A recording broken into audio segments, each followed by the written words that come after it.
მოგესალმებით, ეთერშია ბარიერი საპრეზიდენტო არჩევნებამდე 5 დღით ადრე ბარიერში გადავწყვიტეთ საპრეზიდენტო კანდიდატების ხარდამჭერთა დებატები გავმართოთ. ჩვენ მოვიწვიეთ ყველა კვალიფიციური საარჩევნო სუბიექტის ხარდამჭერები, ასეთი გახლავთ ამ დროისთვის 7, თუმცა მათი ნაწილი არ მონაწილეობს დღევანდელ დებატებში, ჩვენთვის გაურკვეველი მიზეზების გამო, ჩვენ ვეცადებთ დამოუკიდებლად მოგვეძიებინა მათი ხარდამჭერები, მათაც ვთხოვეთ დახმარება ამაში, თუმცა ვერ მოხერხდა ამის გაკეთება. დღეს არ მონაწილეობენ კობა დავითაშვილი ხალხის პარტიის მხარდამჭერები დღევანდელ გადაცემაში, ასევე მოძრაობა სამართლიანი საქართველოსთვის კანდიდატის სერგო ჯავახაძის მხარდამჭერები და ევროპელი დემოკრატების კანდიდატის ზურაბ ხარატიშვილის მხარდამჭერები. ამ კანდიდატების წარმომადგენლობა გაგვიცხადეს, რომ ვერ მოძებნეს ადამიანები ამ გადაცემაში მონაწილეობისთვის. ახლა კი წარმოგიდგენთ მათ, ვინც მონაწილეობენ დღევანდელ გადაცემაში: გიორგი მარგველაშვილი, ქართული ოცნება, გოგა ხაინდრავა, რეჟისორი, ირმა სოხაძე, მომღერალი.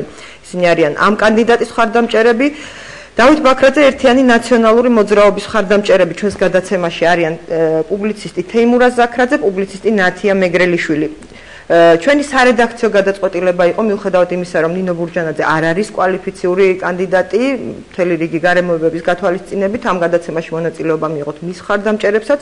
წარმოგიდგენთ მათ: მსახიობი გია ბურჯანაძე, პროფესორი ვალერი ასათიანი.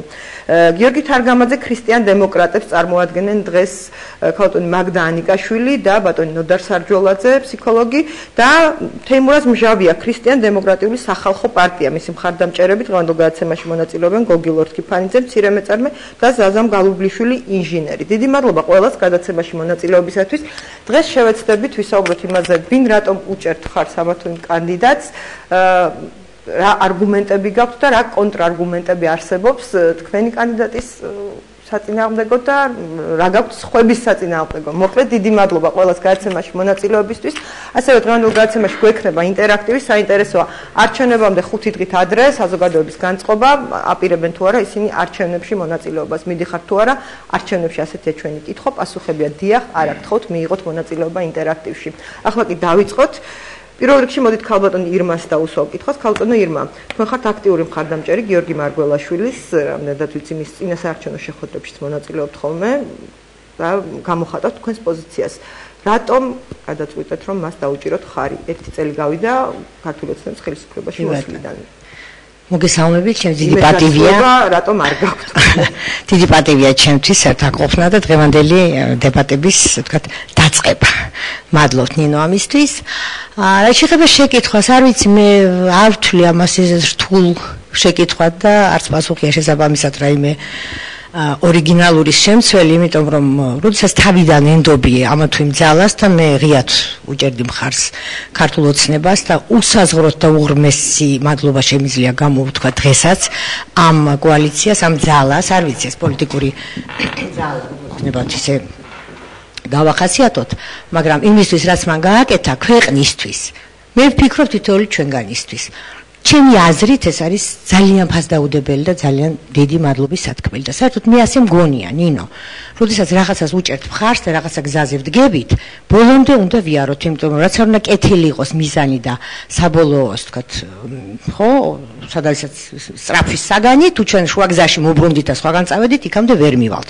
ამიტომ მე გულწრფელად ვენდობი ამ ძალას, მგონია კი არა და დარწმუნებული ვარ, რომ რასაც დაგვპირდა ყველაფერი, ახლა ეს ძალიან მიამიტურია და ალბათ მე კიდე მექნება ამის და გაშლის საშუალება, რომ 10 წლის ამოღვაწარი თუ დანგრეული თუ აშენებული თუ ამაზე ხარ ვილაპარაკებ, ერთ წელიწადში გამოასწორო, ეს მოლოდინი ვის კონდა, მე არის, მე არ მქონდა ეს მოლოდინი. არგუმენტი, ერთ-ერთი მთავარი არგუმენტი თქვენი რჩეულის წინააღმდეგ არის მისი გამოუცდელობა. მე კი ვთვლი, რომ სწორედ რატომ თვლით, რომ გამოუცდელი პოლიტიკოსი, თვლით თუ არა ასე და ეს რატომ არ არის თქვენთვის არგუმენტი მისინა? მისი ბიოგრაფია სწორედ იმიტომ რომ გამოუცდელი არის ძალიან სუფთა და მე ამასაც ძალიან დიდ მნიშვნელობას ვანიჭებ, იმიტომ რომ ყველა პოლიტიკოსი მეტნაკლებად რაღაცა ეტაპზე შესუმაც აქვს ბევრ ჩადენილი, რაღაცაში გასვლილიც არის, რაღაცა ბრალდებებიც ისმის მათ წინააღმდეგ და გიორგი მარგველაშვილი არის პატარა ბავშვი, რომ ვერ ვენდოთ. ხო, ის არის ზრდასრული ადამიანი, ფილოსოფოსი, უგანათლებულესი, უკეთილშობილესი ადამიანი. მე მას როგორ გითხრათ, რომ ბავშვობიდან ვიცნობდი? არა. გავიცანი სულ ახლახანს, მაგრამ ძალიან მოხიბლული დაჯილდოებული ვარ მისი პიროვნული თვისებებით და დარწმუნებული ვარ, რომ ის მეც მოახერხებს და მეც გააკეთებს თავის ქვეყნისთვის, ვიდრე ბევრი გამოცდილი პოლიტიკოსი. ამ ეტაპზე საკმარისია, ქალბატონ მაგდა ანიკაშვილს მინდა დავუსვათ კითხვა, თქვენ პრინციპში არ ხართ მხარდამჭერი, თქვენ ხართ თანამებრძოლი და თანაპარტიელი გიორგი თარგამაძის, მაგრამ მაინც მოდით გითხავთ, რატომ თვლით რომ ის არის კარგი საპრეზიდენტო კანდიდატი, ასე დაგისვათ. მოგესალმებით ნინო, დიდ მადლობას მოგახსენებთ მოწვევისთვის. მე ვფიქრობ იმისთვის, რომ თარგამაძე იყოს პრეზიდენტი, არსებობს რამდენიმე მიზეზი, ეს არის პოლიტიკური, ეს არის გნებავთ პერსონალური, ეს არის ღირებულებრივი და ასე შემდეგ.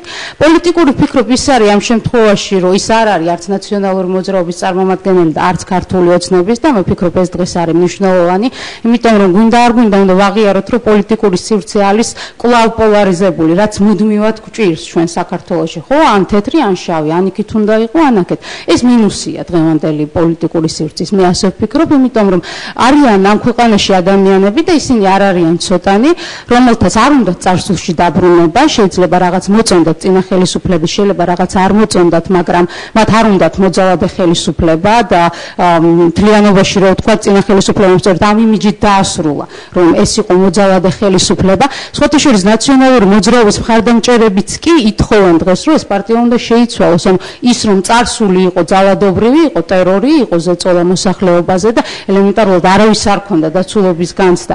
ეს იყო ჩვენი რეალობა, მაგრამ არიან ადამიანები, ვისაც არ მოწონს დღევანდელი სიტუაციას და არ ცვლის, რომ ყველაფერი არის იდეალურად და რომ ყველაფერში სწორი გზით მივდივართ, ხო, რაზეც სხვათა შორის მუდმივად გვესაუბრებიან ხელისუფლების წარმომადგენლები, ყველა მინისტრი არის იდეალური, ყველა გზა, ყველა გეგმა, რაც არის დასახული, არის სწორი, შეუმცდარი, გადასარევი.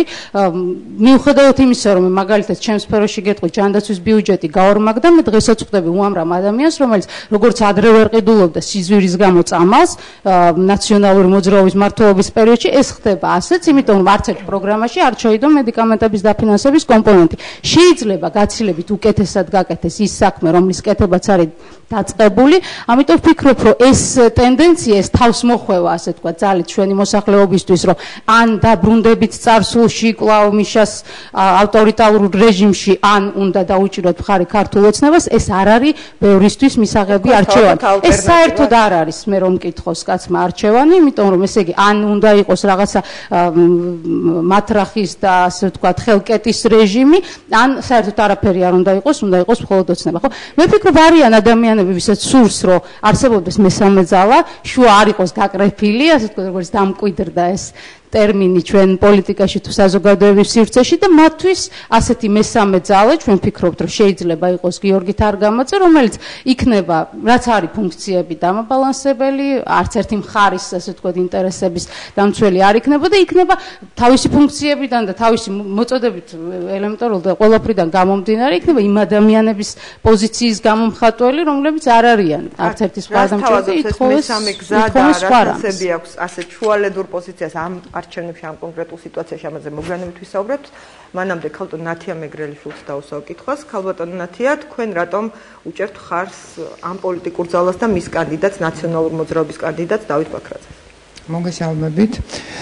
იცით, ჩემი აკופნა ეხლა ცოტა კომიკურია დღეს, იმიტომ რომ დილით როცა დაამირეკა პროდიუსერმა მკითხა რომ ვარ თუ არა დავით ბაქრაძის მხარდამჭერი და მე ცოტა გამიკვირდა, იმიტომ რომ მე ვთვლი რომ ეს საერთოდ კონფიდენციალური საკითხია და თქვენ ღიად გამოხატავთ ხოლმე პოზიციას ღიად არასდროს არ გამომიხატავს მხარდაჭერა ნაციონალური მოძრაობის მიმართ.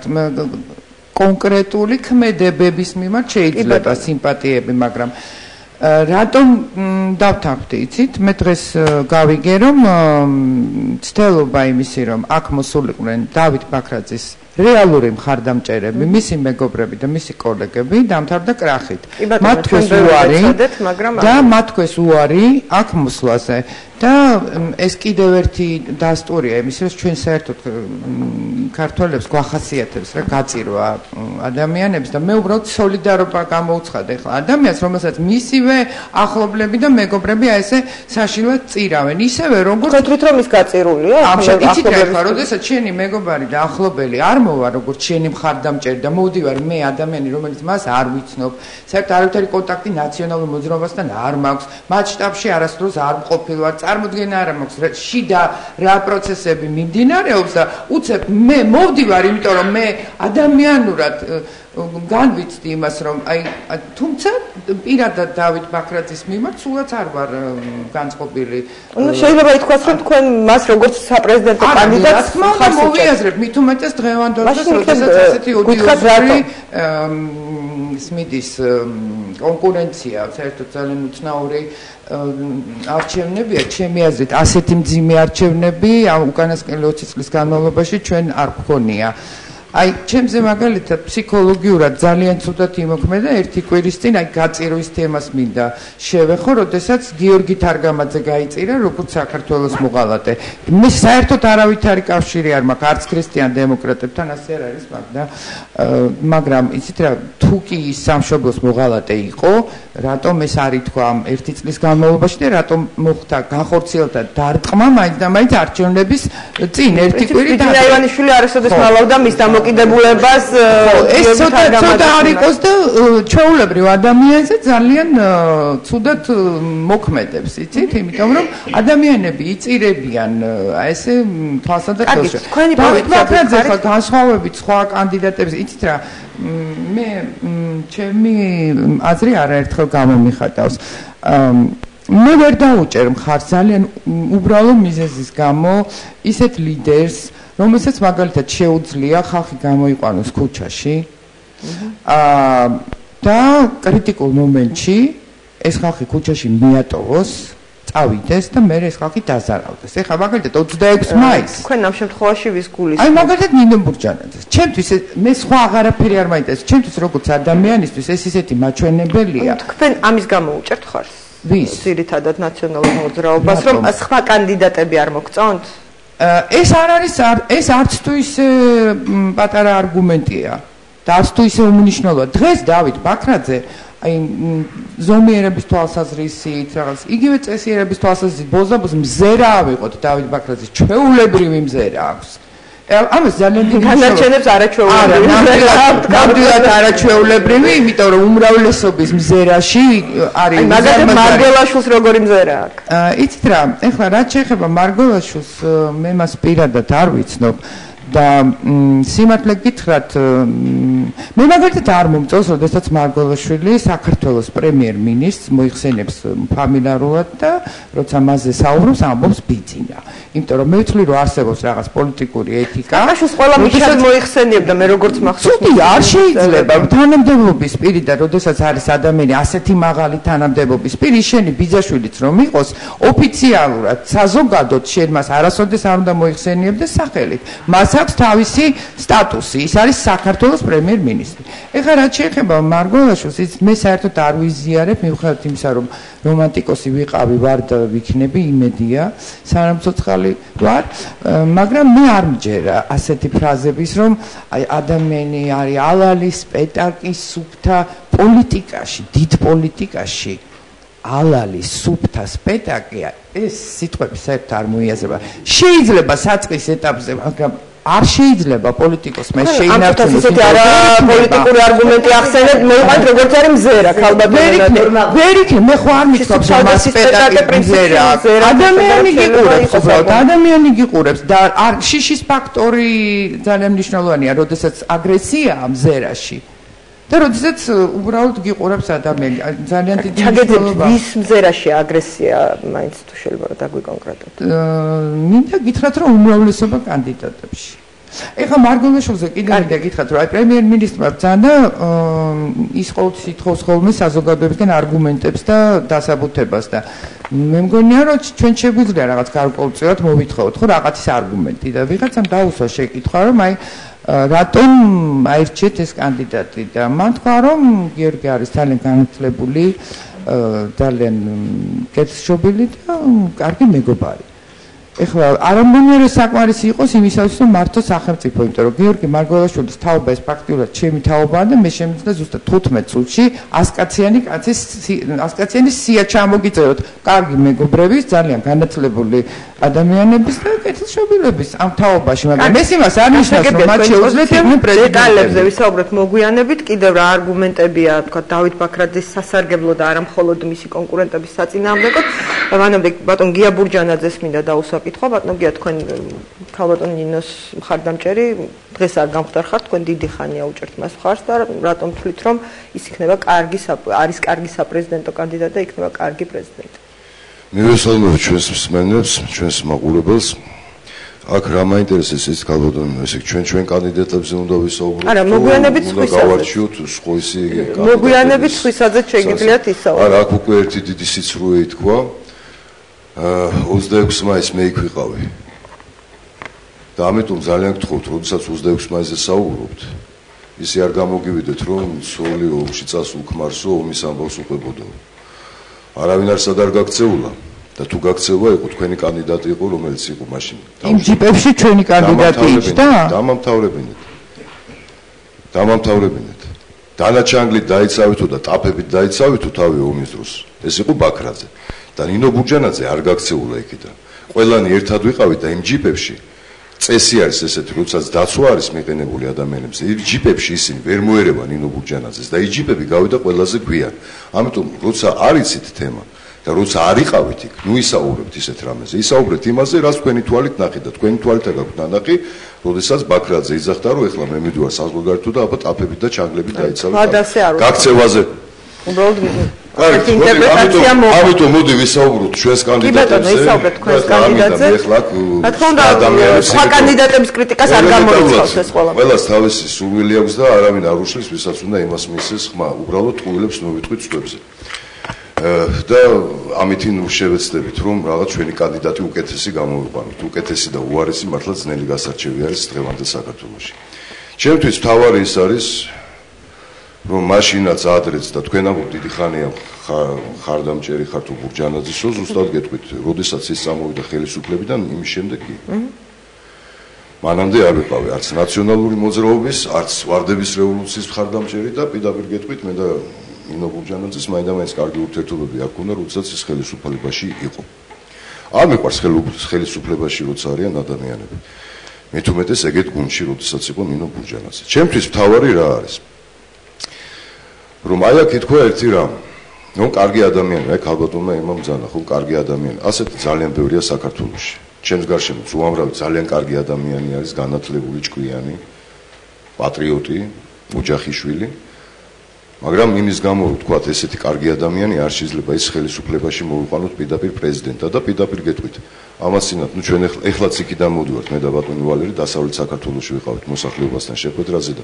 ერთ გლეხს ვკითხე აი მე ვარ მსახიობი კაცი დამამარგული ნებშენს ყანას დამათოხლინებ მიმიშვებ იქა არა შე რა იცი ეგო გამაგებინეთ ყანის დამარლას თუ ცოდნა ჭირდება პრეზიდენტობას უფრო მეტი ჩვენ სახელმწიფოს ვანდობთ ამ ადამიანებს ვისაც პრეზიდენტად ვაყენებთ კანდიდატად ამიტომ ჩემთვის პროფესიონალიზმი არის მნიშვნელოვანი ცოდნა გამოცდილება და უნარი იმისი რასაც პირდება იმის გაკეთება შეუძლია თუ არა თუმცა გამოცდილება ხანდახან შეიძლება იყოს ტვირთი ან უპირატესობა აი ეს არგუმენტი გააჩნიათ მარგოლაშვილის ხარდამჭერებს რომ მის იცი გამოცდილება არ ქონდა ნინო თავის საქმეში მან გამოცდილება არ ქონდა შესაძლოა უპირატესობა იყოს დაუშვათ მისთვის ამ არგუმენტზე რა სიტყვით ელემენტარულ ფეხბურთის გუნდში ეხლა ქუჩიდან მოყვანილ კაცს დააყენებთ მეკარეთ აბა რატომ გონიათ რომ ფეხბურთის თამაში უფრო იულია ვიდრე პრეზიდენტობა ელემენტარულ რამებზეა საუბარი მოდი პირდაპირ გეტყვით ჩემთვის ეს არის მნიშვნელოვანი სახალხო კრების გადაწყვეტილება იყო რომ ნინო ბურჯანაძე დაგვეყენებინა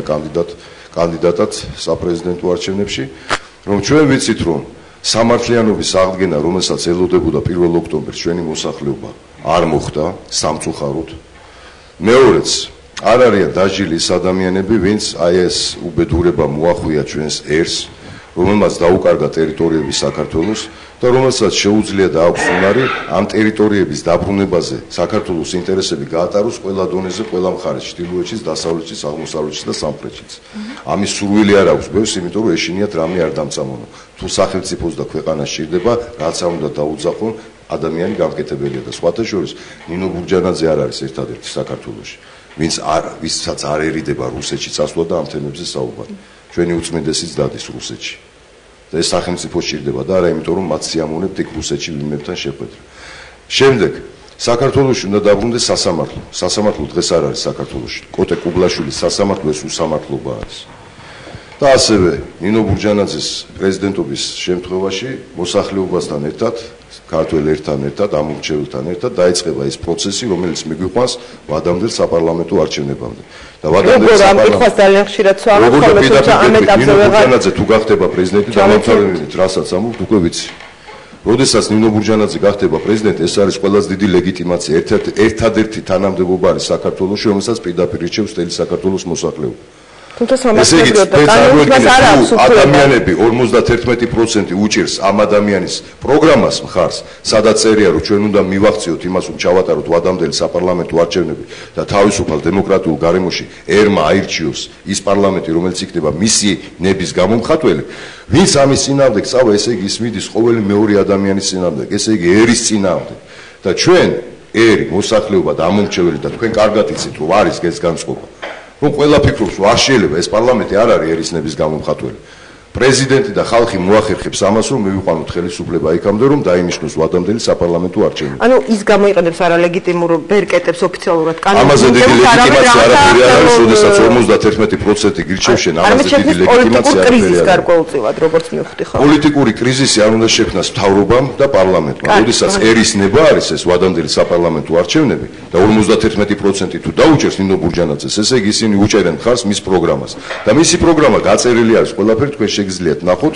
უბრალოდ როდესაც ჩვენ ვსაუბრობთ ადამიანების კანდიდატებზე, უნდა ვისაუბროთ იმათი პროგრამები და დაუწერიათ მათ და რას აპირებენ ისინი. მადლობა ამ ეტაპზე თეიმურაზ მჟავიას ქრისტიან-დემოკრატიული სახალხო პარტიის წარმომადგენელს მინდა დაუსვა კითხვა, რატომ გადაწყდა ამ კანდიდატის შერჩევა? თქვენ ხართ კვალიფიციური სუბიექტი, თუმცა ალბათ სუბიექტურობაში არ ჩამოთვლება თუ ვიტყვი, რომ ნაკლებად არის აქტიური და ნაკლებად სხვებთან შედარებით, აქ წარმოდგენილ კანდიდატებთან შედარებით აქტუალური თქვენი კანდიდატი. რატომ გადაწყდა ამ კანდიდატის შერჩევა? ორმოცი მადლობა მოწვევისთვის და ასეთი ფორმატისთვის.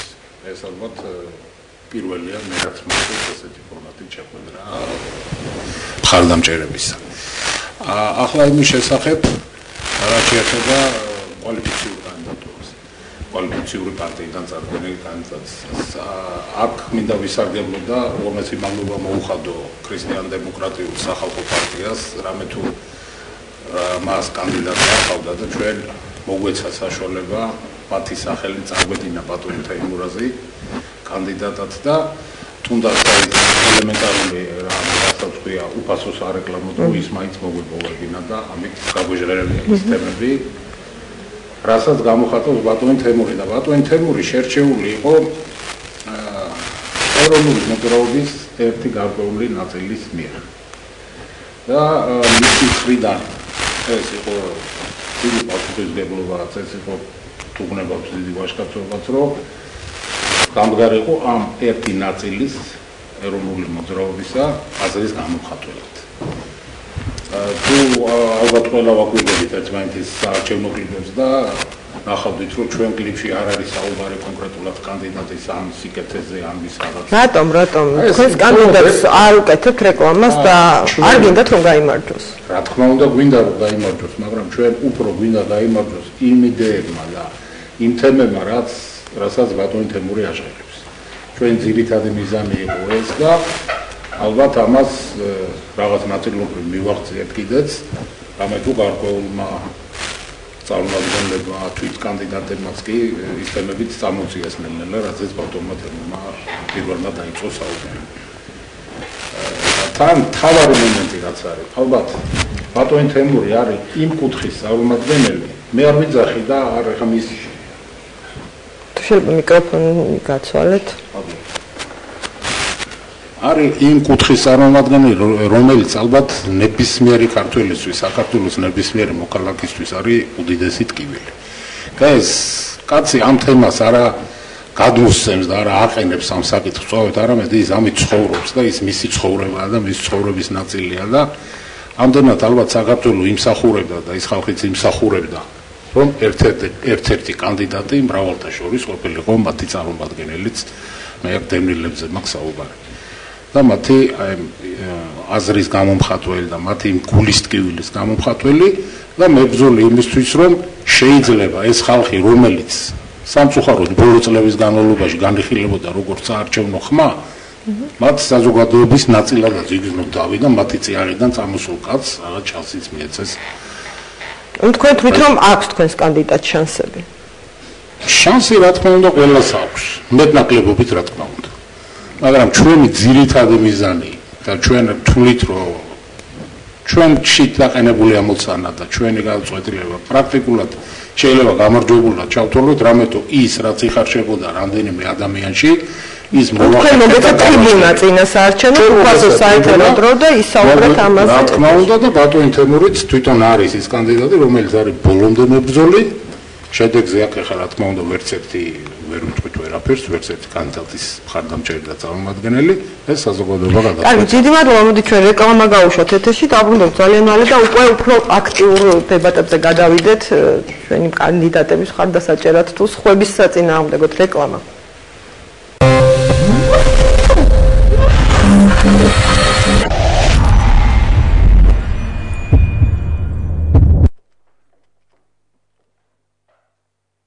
ბარიერი განაგრძობს პირდაპირ ეთერში მუშაობას. დღეს ჩვენ გვაქვს პრეზიდენტობის კანდიდატთა მხარდამჭერების დებატები. მე და გოგა ხაინდრავას დაუსვა შემდეგი კითხვა, ბატონო გოგა, თქვენ ხართ გიორგი მარგველაშვილის მხარდამჭერი, არ მალავთ ამას.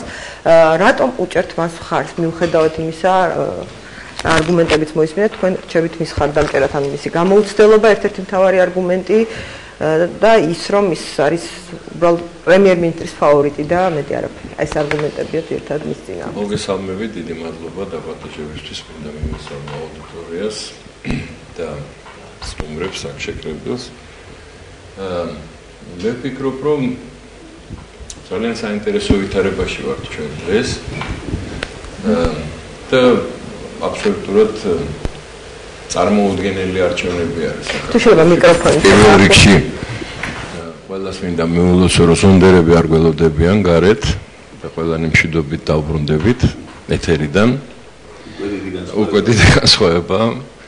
რაც შეეხება მე ჩემ დამოკიდებულებას გეტყვით, გამოცდილებაზე არის საუბარი, მთელი ჩემი ცხოვრება შეგნებული მას მერე რაც საქართველოში ფიქრი დავიწყე ქვეყანაზე და მომავალზე, ნატრულობდი, რომ ყოფილიყო გამოუცდელი ხელისუფალი საქართველოში იმ პოლიტიკური წარსულის და პოლიტიკური გამოცდილების გარეშე.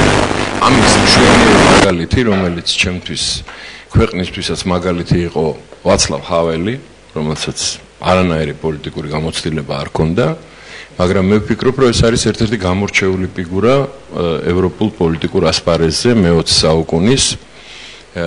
მაჰათმა განდის მერე მე არ ამგონია, რომ რომელიმე ქვეყანას ესეთი წარმატებული ჰუმანიტარი ადამიანი ყავდა ხელისუფლების სათავეში, რომელსაც ისევ ვიმეორებ, არანაირი პოლიტიკური გამოცდილება არ ჰქონდა, მას ჰქონდა ცხოვრებისეული გამოცდილება, მას ჰქონდა ნიჭი, მას ჰქონდა განათლება, მას ჰქონდა ინტელექტი, მას ჰქონდა გამოცდილება საკუთარი საქმის კეთების და ამ საქმის კარგად კეთების პრინციპულობა, საკუთარი ქვეყნის სიყვარული. მე ვფიქრობ, რომ ეს აბსოლუტურად საკმარისია ადამიანისთვის იმისთვის, რომ გაუძღვეს იმ საქმეს, რა საქმესაც უნდა გაუძღვეს დღევანდელი ფორმაციის საქართველოს პრეზიდენტი. უпростоრად დღევანდელი კი არა, ხვალინდელი, მე გულისხმობ 27 ოქტომბრის მერე. იმიტომ რომ ის უფლებამოსილება, რომელიც გააჩნია ახალ პრეზიდენტს, არანაირად არ გულისხმობს იმ რევოლუციური გარდაქმნების განხორციელებას, რასაც ყველა მხრიდან გვესმის კანდიდატებიდან, რომ ეს არის თავდაყირა დააყენებენ ამ ქვეყანას შეცვლიან მის, ასე ვთქვათ, ცხოვრების წესს,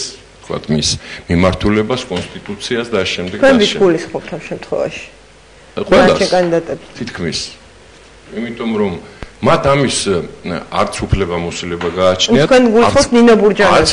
ყველა ნინო ბურჯანაძეს ბუნებრივი, ალბათ პირველ რიგში, იმიტომ რომ ის უფლებამოსილება, რა უფლებამოსილებაც ქართული საზოგადოება და ქართველი ხალხი და ქართული კონსტიტუცია ანიჭებს ამ ახალ პრეზიდენტს, ამას არ გულისხმობს არანაირად. ამის გაკეთება, განხორციელება შეუძლია საქართველოს პარლამენტს და რეალურად არც ერთ კანდიდატს, რომელთა წარმომადგენლები აქ არიან წარმოდგენილი, არანაირი უნარი არ შესწევს, რომ ამ ორგანოში მსგავსი ტიპის გადაწყვეტილება მიაღებინოს უმრავლესობას. ასე რომ ეს აბსოლუტური უტოპიაა. ეს არის სურვილი კარგი, რომ ხალხის ნება იქნება, რომელსაც მე ძალიან პატივს ხალხის ნება იქნება, შეიძლება რაღაცა. არა, ხალხის ნებით აპელირება იურისპრუდენციაში და სახელმწიფო იმაში, რა ქვია, მართლობაში არ ამგონია რომ მაინც და მაინც სერიოზული არგუმენტი იყოს, მაშინ პლებისციტია საჭირო, ან რაღაცა ამ ტიპის გამოკითხვა, რომელიც დაადასტურებს, რომ ხალხის ნება ესეთია. ესიც აქტია, რომელიც უნდა გამოცეს არა პრეზიდენტმა, ამ შემთხვევაში, იმიტომ რომ ამის უფლებამოსილება არ აქვს, არამედ ზუსტად იმ ორგანომ, რომელზეც ხელი არ მიუწვდება არც ერთ კანდიდატს. დღევანდელ რეალობაში კარგია ეს, ცუდია, მოწონს ეს ვიღაცას თუ არ მოწონს, ეს არის რეალობა. მე ვფიქრობ, რომ დადგა დრო, რომ ჩვენ ვიყოთ რეალისტები და არც 20 წელიწადია ამ ასე ვთქვათ მითოლოგიაში იქით-აქეთ კედლებს ვეხეთქებით რა და სულ გონია რომ გავალთ სამშვიდობოს და ვერ გავდივართ, იმიტომ რომ მითოლოგიაში ვართ. და არა რეალობაში. რეალობა არის ისეთი, როგორიც არის. რეალობა ამ რეალობაში უნარი შესწევს, რომ ყველაზე მეტი ასე ვთქვათ გამართული ნაბიჯები, რაც მე ერთი წუთი არ მეპარება, თუნდაც იმ წარსულიდან, რომელიც ამ პიროვნებას გააჩნია საზოგადოებრივ ასპარეზზე, ასე ვთქვათ, მის პროფესიაში, რო ეჭვი შევიტანოთ, მის კეთილსინდისიერებაში და კეთილდამოკიდებულებაში საკუთარი ქვეყნისადმი და მის ასე ვთქვათ პასუხისგებლობაში ამ თვალსაზრისით და ყველაზე მეტი ხელეწიფება მას, იმიტომ რომ ეს არის ზუსტად იმ ძალის წარმომადგენელი, რომელიც დღეს აკონტროლებს როგორც აღმასრულებელ ხელისუფლებას, ისე საკანონმდებლო. და ერთი კითხვა აუცილებლად საქართველოს ძალიან დააგვიანა განვითარება. ძალიან დააგვიანა ამ ჭაობში დიდხანს ვიყავით, ჩემი ღრმარწმენით ის იყო პოლიტიკური ჭაობი, რომელშიც ჩვენ ვიყავით ამ წლების მანძილზე და ეხლა ძალიან სწრაფად უნდა ვიაროთ წინ. კიდე ახალი დაპირისპირებები პოლიტიკური გამოცდილება ვახსენეთ და ერთ-ერთი განცხადება, რომელიც ძალიან ცუდად მოხდა ყურს პოლიტიკოსის განცხადებას ნაკლებად გავდა მეორე ტურზე უარის თქმასთან დაკავშირებით. თქვენ უჭერთ ხარს გიორგი მარგველაშვილს, მისცემთ მას ხმას და წარმოიდგინეთ, შეიძლება მოხდეს, მან აიღოს 59.5% დაუშვათ და დაჭირდეს მეორე ტური. ის აღარ აპირებს მეორე ტურში მონაწილეობას. რამდენად არის ეს პოლიტიკოსის განცხადება, მე მესმის, რომ მისი გამოუცდელობა შეიძლება მის სასარგებლოდ მეტყველებდეს, მაგრამ თქვენი ხმა ამ შემთხვევაში ფაქტობრივად დაკარგულია და იმარჯვებს ისეთი კანდიდატი, რომელსაც საზოგადოების უმრავლესობა მხარს არ უჭერს.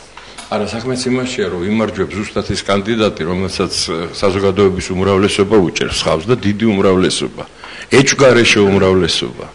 ყველა იმ მონაცემით,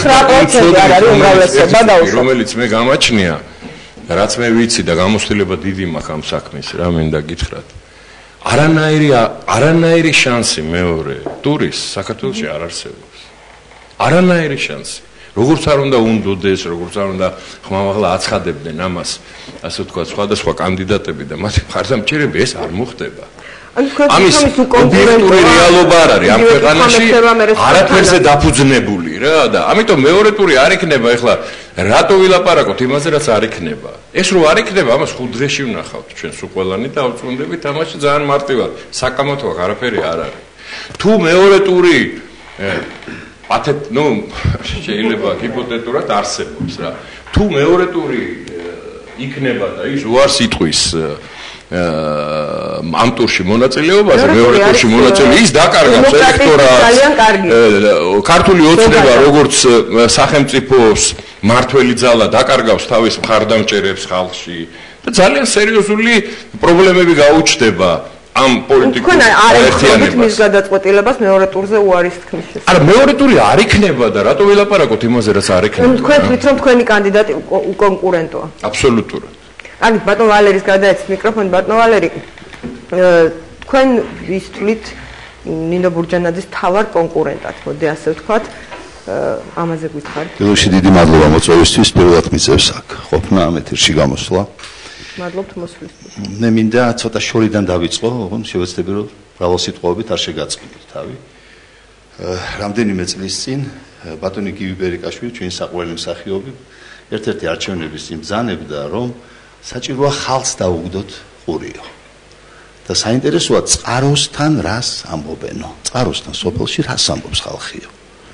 და მე უნდა მოგახსენოთ, რომ ამ წყაროსთან არაერთ სოფელში ვიყავი, არაერთ რეგიონში, საქართველოს სხვადასხვა კუთხეში და ძალიან ბევრი ადამიანის აზრი მოვისმინე ქაბატონ ნინო ბურჯანაძის მხარდასაჭერად. თუმცა წყაროსთან ყველა ისმის ხოლმე ყველა პოლიტიკური ძალა მისთვის მე გიზიარებ ჩემს შთაბეჭდილებას.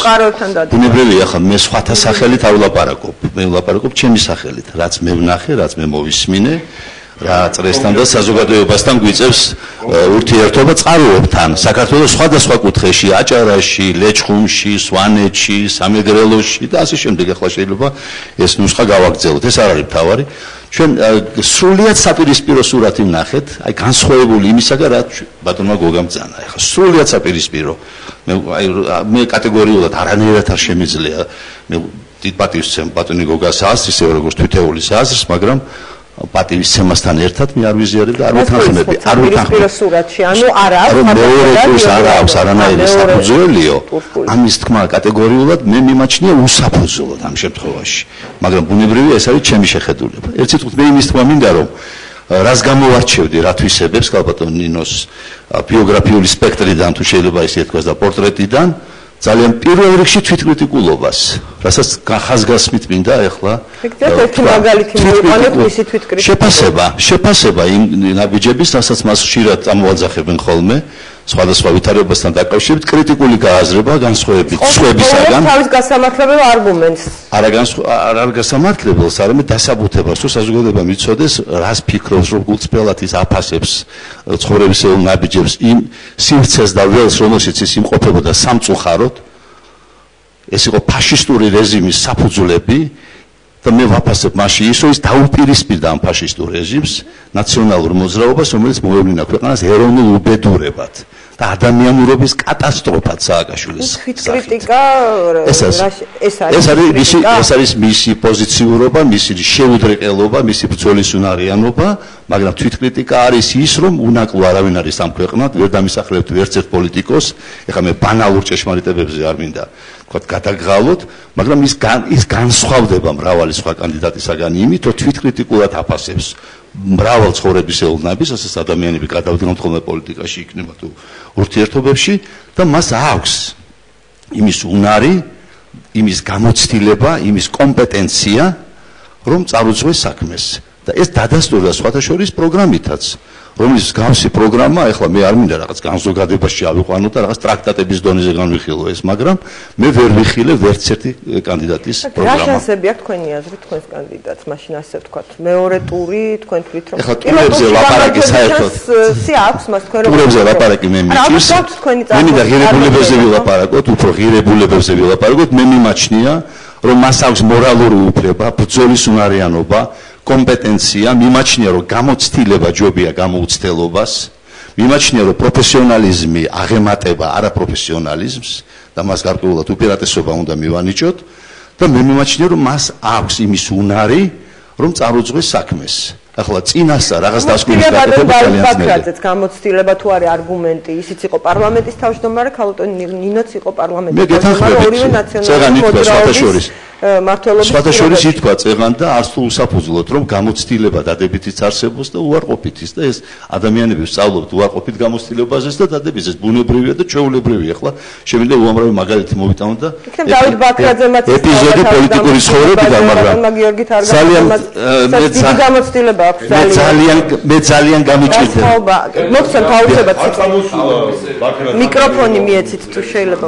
მე ძალიან გამიჭირდება ახლა ამ პარალელის გაზიარება, იმიტომ რომ ეს არის აბსოლუტურად სხვადასხვა წონითი კატეგორიები, სხვადასხვა ღირებულების. ამ არჩევნებში მათ შორის არის შალვა ათელაშვილი, რომელიც კავკასიის დიდი ხანია ბოიკოტს უცხადებს. იცით რა არის? ახლა თუ ჩვენ არგუმენტებით ვილაპარაკებთ, ახლა თუ ჩვენ ვადარებთ, არ მინდა პერსონალიებზე გადავიდე ამ შემთხვევაში, მე ერთი ვახსენე და ის საკმარისია, ის გამოცდილება ქვეყნის უბედურებისთვის, რაც უკავშირდება სააკაშვილს, მიხეილ სააკაშვილს და მის სისხლიან რეჟიმს და ამაზე ლაპარაკიც აღარ მინდა, დანარჩენ კანდიდატებს მე არ მინდა ახლა პერსონალურად შევეხო. იგივე გიორგი მარგველაშვილის მიმართ მე შემიძლია უამრავი სასიამოვნო ეპიტეტი მოვიშველიო და შევამყო ეს პიროვნება უამრავი თვისების გამო, მაგრამ მიმაჩნია ზერა როგორია? ბატონო, ხო. ზერა როგორია? ზერა შეეძლო ახლა მაგალითად ფსევდოლონგინეს გაცილებით სხვადასხვა სპექტრი ქონდა წარმოდგენილი მზერის შეფასებისას და მე ახლა აქ არ მინდა რომ ჩავღრმავდე, ყველას თავისებური ხედვა აქვს და თავისებური მზერა აქვს და აღქმა, მაგრამ მე მიმაჩნია რომ იმ გადასახედიდან რითაც ჩვენ შეგვიძლია შევაფასოთ ნინო გურჯანაძის პოტენციალი გაუჭირდება ვინმეს მას გაუწიოს კონკურენცია და მე ძალიან მომეწონა თქვენ რომ ძალიან ეწემა რომ სარედაქციო გადაწყვეტილება იყო ჩვენ მოწვევა ბატონ დიას რომ მიმართეთ ანგარის გარკვეულ მოდელს ვთქვათ კონიუნქტურას ანუ იმას რომ ის არის აქტიური კანდიდატი მას აქვს გარკვეული რეიტინგი სხვა კანდიდატებთან შედარებით მიუხედავად იმისა რომ არ არის კვალიფიციური სუბიექტი ჩვენ კანონით იმის უფლებაც კი გვაქვს რომ სარედაქციო ინიციატივის შესახებ ძალიან ეწეღან თქვენი სარედაქციო ინიციატივა რომ მოგვეცით საშუალება ბატონ ეს და მე აქ მოსულიყავით ხო? დიახ. ხო არა ეს კათოლიკოსი. არა, კანონით არა, თუმცა ჩვენ რეალობას გავუწევთ. მაგრამ ჩვენ რეალობიდან ამოთ ბატონმა გოგამძანა წელა რეალობის შესახებ, ეს რეალობაა. რეალობა იყო 1 წლის წინ საქართველოში. მაგრამ ეს რეალობა შეიცვალა. და კიდე კარგი რომ შეიცვალა და ქვეყანას მოევლინა ბიძინა ივანიშვილი. რომელიც არის ისტორიული პიროვნება ყოველთვის ვამბობ და სიამოვნებით გავემეორე. ეს საოცარი, როდესაც ბურჯანაძის მხარდამჭერები ძალიან აქებენ ბიძინა ივანიშვილს და მხარს არ უჭერენ მის კანდიდატს. ჩვენ ობიექტურად უნდა შევაფასოთ პროცესები და მოვლენები. საქმე ისაა, რომ ბიძინა ივანიშვილმა ისტორიული როლი შეასრულა საქართველოს ამას აღარ ჭირდება უკვე ისტორიული დისტანცია შესაფასებლად, რაც მან გააკეთა. ეს არის განუსაზღვრელად მნიშვნელოვანი ქვეყნისთვის. აღარ მინდა ხა დავახასიათო რას დაუპირისპირდა. ამ დღეებში ლიტერატურულ გაზეთში, რომელიც საბედნიეროდ აღდგა, მერაბ ჯიბლაძის წერილი იყო მავთულ ხარტებთან დაკავშირებით, ბატონო გოგა. მავთულ ხარტები საქართველოს ხეულზეა, მაგრამ სააკაშვილის რეჟიმმა ადამიანების სულში გააბა მავთულ ხარტები. კარგი, დიდი მადლობა ბატონ თემურაზ აკრაძეს მინდა მივცე სიტყვა ბატონო თემურაზ. ამას უპირისპირდება ნინო ბურჯანაძე და სამართლიანობის დამკვიდრებაზეა ლაპარაკი. ბატონო თემურაზ, თქვენ ხართ დავით ბაქრაძის მხარდამჭერი. იმედია ასეა ხო? რამე ხო არ შეიცვალა. რატომ უჭერთ მხარს კანდიდატს, რომელიც წარმოადგენს პოლიტიკურ ძალას, რომელმაც 1 წლის წინ წააგო არჩევნები და სავარაუდოდ იმის გამო, რომ ჩვენი საზოგადოების დიდ ნაწილს არ მოწონდა მისი პოლიტიკა. მადლობა. უნდა ვაღიარო, რომ ახლა პარტიული თვალსაზრისით მე არ ვარ ნაციონალური მოძრაობის წევრი. რა თქმა ეს ვიცი. მაგრამ არც უბრალო მხარდამჭერი ვარ, იმიტომ რომ მეწევი ანალიტიკურ საქმიანობას, პუბლიცისტიკას და ასე შემდეგ, ანუ მე პირველ რიგში მაინტერესებს ქართული სახელმწიფოს ინტერესები და აქედან გამომდინარე სწორედ სრულად პრაგმატული ინტერესები მომოძრაობს, როდესაც რომელიმე პოლიტიკოსზე არის საუბარი. ამიტომ თავს არ შეგაწყენთ სხვადასხვა ემოციური ასე ვთქვათ შეფასებებით, უბრალოდ რამდენიმე განცხადებას მინდა შევახო. ამას წინ ბატონმა მარგველაშვილმა განაცხადა, რომ ის აპირებს ოკუპაციის გადაკვალიფიცირებას. ოკუპაციის გადაკვალიფიცირება არის ორ შემთხვევაში შესაძლებელი. ან ეს ხდება დეოკუპაცია, ან ხდება ოკუპირებული ტერიტორიების აღიარება. ამას თუ დავამატებთ ამას წინ გაცხადებას, რომელიც ბიძინა ივანიშვილმა გააკეთა, რომელიც თქვა, რომ მაია ფანჯიკიძემ დაალაგა სიტუაცია და ძველი კადრები, რომლებიც იყვნენ თურმე არაღიარებაზე ორიენტირებულები და ძალიან ცდომილებაში იყვნენ, ანუ მაია ფანჯიკიძემ ეს მოაგვარა. მოიწმე ეს განცხადება, მე არ დამრჩა შთაბეჭდილება, რომ იქ იყოს საუბარი საქართველოს არაღიარების. დამრჩა შთაბეჭდილება, რომ იქ ამას არ დაუყურებია. არაღიარების პოლიტიკა, რომელსაც იყო ახალი ხელმძღვანელობის არაღიარება. არაღიარების პოლიტიკის შესახებ, რომელსაც აწარმოებდა წინა ხელისუფლება მთელ მსოფლიოში, რომ არავის არ ეცნო აფხაზეთის და ეგრეთ წოდებული სამხრეთ ოსეთის დამოუკიდებელი სახელმწიფოები. შესაბამისად, აქედან გამომდინარე, ჩვენ გვრჩება ოკუპაციის გადაკვალიფიცირება იმ თვალსაზრისით, რომ მე ვფიქრობ, რომ ეს ძალა აპირებს აღიარებას იმ ტერიტორიების, რომელიც რუსეთმა აღიარა. მაპატიეთ, პოლიტიკა არის სრულიად პრაგმატული საქმე. და ამ შემთხვევაში ვერანაირად ვერ ვიქნები მე ამ ძალის, ასე ვთქვათ, გამამართლებელი და მხარდამჭერი. მაგრამ ბევრად უფრო უარესად არის საქმე, ნინო ბურჯანაძესთან ის საერთოდ არ აღიარებს სიტყვა ოკუპაციას. ამ შემთხვევაშიც ეს არის ჩემთვის მიუღებელი. შესაბამისად, ბოლო წლების მანძილზე რა შეცდომებიც არ უნდა ყოფილიყო, რაც არ უნდა მომხდარიყო საგარეო პოლიტიკასთან მიმართებაში, რომელიც განსაზღვრავს ჩვენი ქვეყნის ყოფნა არ ყოფნის საკითხს. სწორედ დავით ბაქრაძის პოლიტიკური გამოცდილება და ის გამოცდილება, რაც დააგროვა როგორც ქვეყნის პოლიტიკოსმა და როგორც სახელმწიფო მოღვაწემ, აუცილებელი საპირწონე ძალა იმ ძალის დასაბალანსებლად პოლიტიკური თვალსაზრისით შეიძლება ბაქრაძის რომელ ნაბიჯს გამოარჩევდით ერთი წუთით მოქმედება ის იმ ძალის საპირწონედ, რომელიც დღეს არის ხელისუფლებაში. ჩვენ ქართველები უნდა მივეჩვიოთ იმას, რომ არჩევნებიდან არჩევნებამდე ვიცხოვროთ. შესაბამისად, ის პოლიტიკური ნება, რაც ხალხმა გამოავლინა 54%-მა, რომელმაც ხმა დაუჭირა ქართულ ოცნებას, მას აქვს სრული უფლება 4 წელი იყოს ხელისუფლებაში, იმიტომ რომ ეს არის სწორედ ამომრჩევლის ნება. დღეს ჩვენ ვირჩევთ პრეზიდენტს ის ინსტიტუტს, რომელმაც სწორედაც რომ ამ მართლ გუნდს არ უნდა მისცეს საშუალება რამე სერიოზული შეცდომა დაუშვას ქვეყანასთან მიმართებაში. ამიტომ მე ვთვლი, როგორც ანალიტიკოსი და როგორც მოქალაქე, აუცილებელი არის რომ ქვეყანაში შენარჩუნდეს პოლიტიკური ძალების ბალანსი. პოლიტიკური ძალების ბალანსი უზრუნველყოფს იმას, რომ ქართული სახელმწიფო, სწრაფი ტემპით შეიძლება ვერ განვითარდეს, იმ შედეგებს თუ შევხედავთ, რაც ეკონომიკაში ხდება და განულებული არის ზრდის პროცენტები, ეს არის საშინელება სინამდვილეში, მაგრამ ყოველ შემთხვევაში იქნება იმის რაღაც გარანტია, რომ ჩვენ ძირითად ჩვენს დანიშნულებას, წითელ ხაზებს არ გადავალთ. ამას კიდევ თუ დავუმატებთ ბიძინა ივანიშვილის რაღაც ესეთ გაუგებარ და უცნაურ განცხადებას, რატომაც არა ევრაზიულ კავშირთან დაკავშირებით, მაპატიეთ და ძალიან დიდი ეჭვები მიჩნდება. ევრაზიული კავშირი რატომაც არა. ანუ ჯერ შესწავლილი არ გვაქვს, ამას შევისწავლით თუ ეს მაპატიეთ, მაგრამ ევრაზიული კავშირი და ევროკავშირი არის ორი შეუთავსებელი რაღაცა.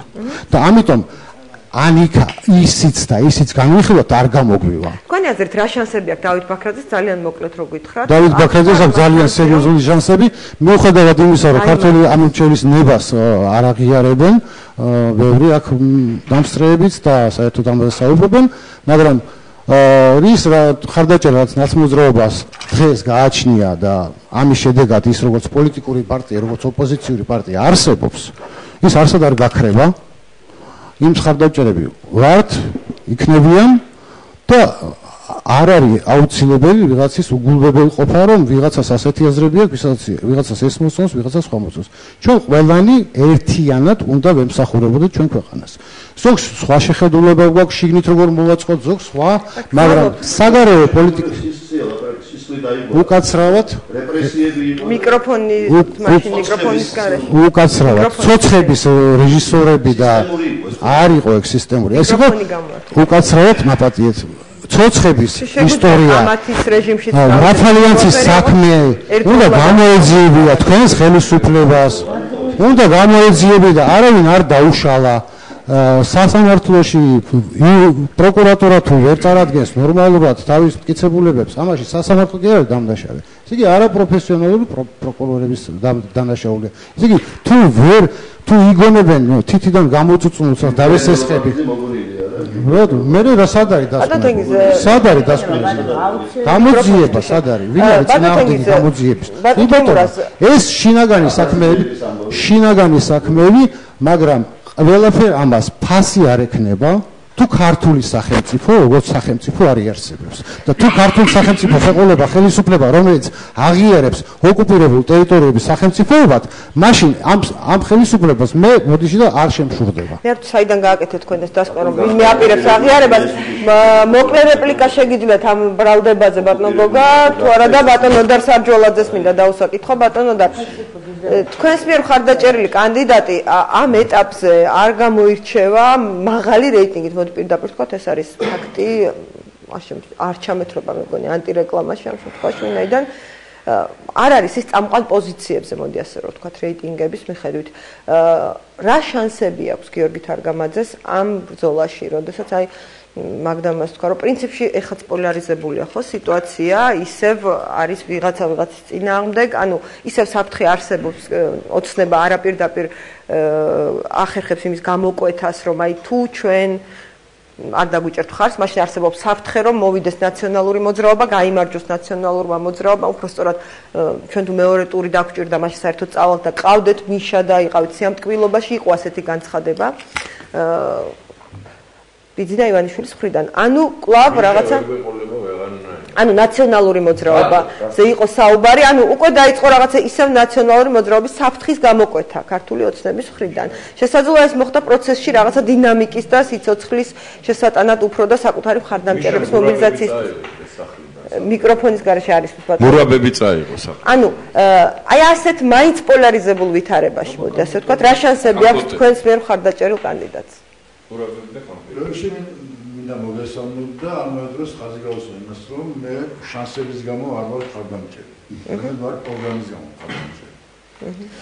და რა შეეხება შანსებს, მესმის რომ ესე იგი ბატონი მარგველაშვილის უკან დგას დიდი ძალა, დიდი ფინანსები, რაც არ დგას ბუნებრივი. გამოიხატება აი ამ საარჩევნო კამპანიაში ფინანსები ჩანს, ესე თვალშისაცემად ეს კითხვა მე ქალტონ არა ფინანსები რა ფინანსები ჩანს თუნდაც იმით რომ ვთქვათ არცად არ არის თარგამაძის ბანერი სიტყვაზე, რატო? ანუ ფინანსები არ არის ამისთვის ბანერი კონდეს, არამედ იმიტომ რომ ფინანსები არ არის. ნუ ძალიან მარტივად ვთქვათ რა. და ამიტომ ესე იგი უდავოა რომ ფინანსები არჩევნებს ჭირდება ფინანსები, ეს ხო აქსიომაა რა. და ეს ფინანსები მასა ხო და ნუ მე თქვენი კითხვას მე მგონი პასუხი გავეცი იმ გაგებით რომ ესე იგი შანსების გამო არა ვარ მხარდამჭერი. გასაგებია. მაგრამ მაინც ვისაუბრეთ შანსებზე. ხო, შანსებს განსაზღვრავს ბევრი რამ. მათ შორის არა მარტო რეიტინგი. და მოდი სხვა რა განსაზღვრავს? როცა დამთავრდება განხორციელებული მირჩევნია, ვინმე ესე იგი ახლა წინასწარ ვიმარჩიებო. იმიტომ რომ ერთგვარად რეიტინგის თავისებური მარჩიელობაა, როცა კვლევები ტარდება, მათი ბუნებრივია სანდოების ხარისხი იზომება გარკვეული თვალსაზრისით, გარკვეულ ფარგლებში მისი სანდოების ხარისხი უდავოა, მაგრამ მაინც რეალური არჩევნები სულ სხვა ფენომენია, არის ათასნაირი მოულოდნელობები თუნდაც წინადღებშიც და ამდენად ესე იგი თქვა 10 დღის წინ ან 15 დღის შეიძლება რაღაც ისეთი მოხდეს ამ 4-5 დღეში რომ არის ვერ გეტყვი მარჩილობას ვერ ვინმე შანსები რადიკალურად გაიზარდოს ან შემცირდეს. თუ ხო კი ბატონო. ნუ მოგეთ მე მაგაზე პასუხი არ ბატონო თქვენ მაინც სოციოლოგი ბრძანდებით ხომ და თუ შეიძლება გითხარით მეორე ტურის შანსებთან დაკავშირებით მაინც არის მუდმივად საუბარი. თქვენ ალბათ ეცნობით ყველა რეიტინგს რაც ქვეყნდება. მე პირადად ვთვლი რომ მეორე ტური შედგება. NDI-ის ურაბიკვა ეს ამაზე თქვენი კანდიდატი შეიძლება მოხდეს მეორე ტურში. არის ამის შანსი. კარგით, მეორე ტურთან დაკავშირებით მე ბატონ გიაბო. მაგრამ მე უფრო სხვანაირად ველოდებოდი კითხვის დასმას და იმიტომ. კარგით, ძანეთ მაშინ რაც პროგრამისტობაზე და მესმენდა რაღაც ერთ-ერთ. კარგით, ჩვენ პროგრამულ დებულებებს ახლა დეტალურად ვერ გავარჩევთ, მაგრამ ძანეთ რა მოგწონთ თქვენი კანდიდატის პროგრამაში ისეთი, რის გამოც მე მომწონს ძალიან მარტივად ვიტყვი და უბრალოდ დეკლარირებას გავაკეთებ. ბატონმა ივანიშვილმა, როცა მარგველაშვილის კანდიდატურა დაახასიათა როგორც უალტერნატივო. ბუნებრივია ეს მართლა უალტერნატივოა, იმიტომ რომ ის უკან დიდი ძალა დგას, მაგრამ იმ თვალსაზრისით თუ ვინმეს აქვს უალტერნატივო პროგრამა, ჩემს აზრით აქვს გიორგი თარგამაძეს. რას გულისხმობთ ამ პროგრამას ალტერნატივობაში? გულისხმობ მის პროგრამას ტრადიციებით ევროპისაკენ და გულისხმობ იმას, რომ ევროპის ალტერნატივა არ აქვს ევროპის განსხვავებას, ალტერნატივა არ აქვს ტრადიციების შენარჩუნებას და განვითარებას, ალტერნატივა არ აქვს სიღარიბის დაძლევის თავარი მესიჯი ძალიან ბევრს დაამახსოვრდა ალბათ ეს მე პირადად აი მახსენდება ხოლმე შეიძლება ეს ჩემი სუბიექტური აღქმა ერთსქესიანი ქორწინების აკრძალვა კონსტიტუციის გზით ეს არის დღეს აქტუალური თემა არა ჯერ ერთი თქვენ არასწორად ბრძანეთ ეს ხელმოწერები ერთსქესიანთა ქორწინებაზე კი არ იყო არამედ იყო ოჯახის ინსტიტუტზე ხო რომ მამაკაცსა და ქალის ქორწინება ითვლება არჩევნების წინ ერთ-ერთი მთავარი თემა რითიც გამოდის ქრისტიან-დემოკრატიული მოძრაობა არის სწორედ ეს. არა. ეს არის? არა არის ეს. უშუალოდ ამ თვეში არა, მაგრამ ნახოთ 3 თვის წინ, 3 თვის წინ. კი ბატონო, ეს იყო რაღაცა კამპანია, ხო? ამის გარდა არის ეს თემა ყველაზე კინოური და აქტუალური საქართველოსთვის, ამის გარდა არის საარსებო მინიმუმი, ანუ სიღარიბის დაძლევის პროგრამა, რომელიც გაშლილია მრავალ თემაში, მათ შორის საარსებო მინიმუმის თემაში, მათ შორის მცირე ბიზნესის განვითარების თემაში. არ გეუბნებით ეს შემთხვევით თემები, იმიტომ რომ ჩვენთან ახლა გამოიკვეთა, რომ ტენდენცია არის არა მცირე ბიზნესის განვითარებაზე, არამედ მსხვილი ბიზნესის განვითარებაზე. მსხვილი ბიზნესი ავითარებს და შემოაქვს მოგება მსხვილი ბიზნესმენებისთვის და ხალხისათვის. და ასე შემდეგ, დიდი განსხვავებებია ამ იმაში პროგრამაში. შემდეგ ესე იგი თუ ისე გადავალთ აი ამ ალტერნატივების თემაზე ოჯახის ინსტიტუტზე ზრუნვა რაც ისევ და ისევ პოლიტიკოსის ფუნქცია რამდენად არის რომ ის ველაპარაკებოდეს მორალურ კატეგორიებზე რა თქმა უნდა მორალი არავის არ აწყენს არც პოლიტიკოს და არც სხვა პროფესიის ადამიანს მაგრამ წინ გამოტანა მორალური საკითხების რამდენად არის სწორი საქმე იმაში არის რომ იდეოლოგია რომელზეც დგას ეს ქრისტიან-დემოკრატიული მოძრაობა იქ ხაზგასმული კომპონენტი არის ქრისტიანული ეთიკა ამაზე დგას და ამიტომაც თუ წამოიწევა წინაპლანზე ქრისტიან-დემოკრატის მიერ რომელიმე ეთიკური პრობლემა ეს სულად ბუნებრივია, იმიტომ რომ თვითონ კონცეფციაა ესეთი. გასაგებია, თუმცა ალბათ ამორჩეულს ურჩევნია რომ კონკრეტული საკითხები მოაგვაროს პოლიტიკოსმა და მორალური მხარე თვითონ გადაწყვიტოს და არჩევანი თვითონ გააკეთოს დაუშვათ. სწორი ხართ. მორალური თვალსაზრისით. ეთიკურობას პრობლემებია, ხო ეს ხო არ არის ესეთი რამ, რომელიც მოცემულობა და ყოველს აუცილებლად გაქვს, ხო? ესეც ხო პრობლემურია.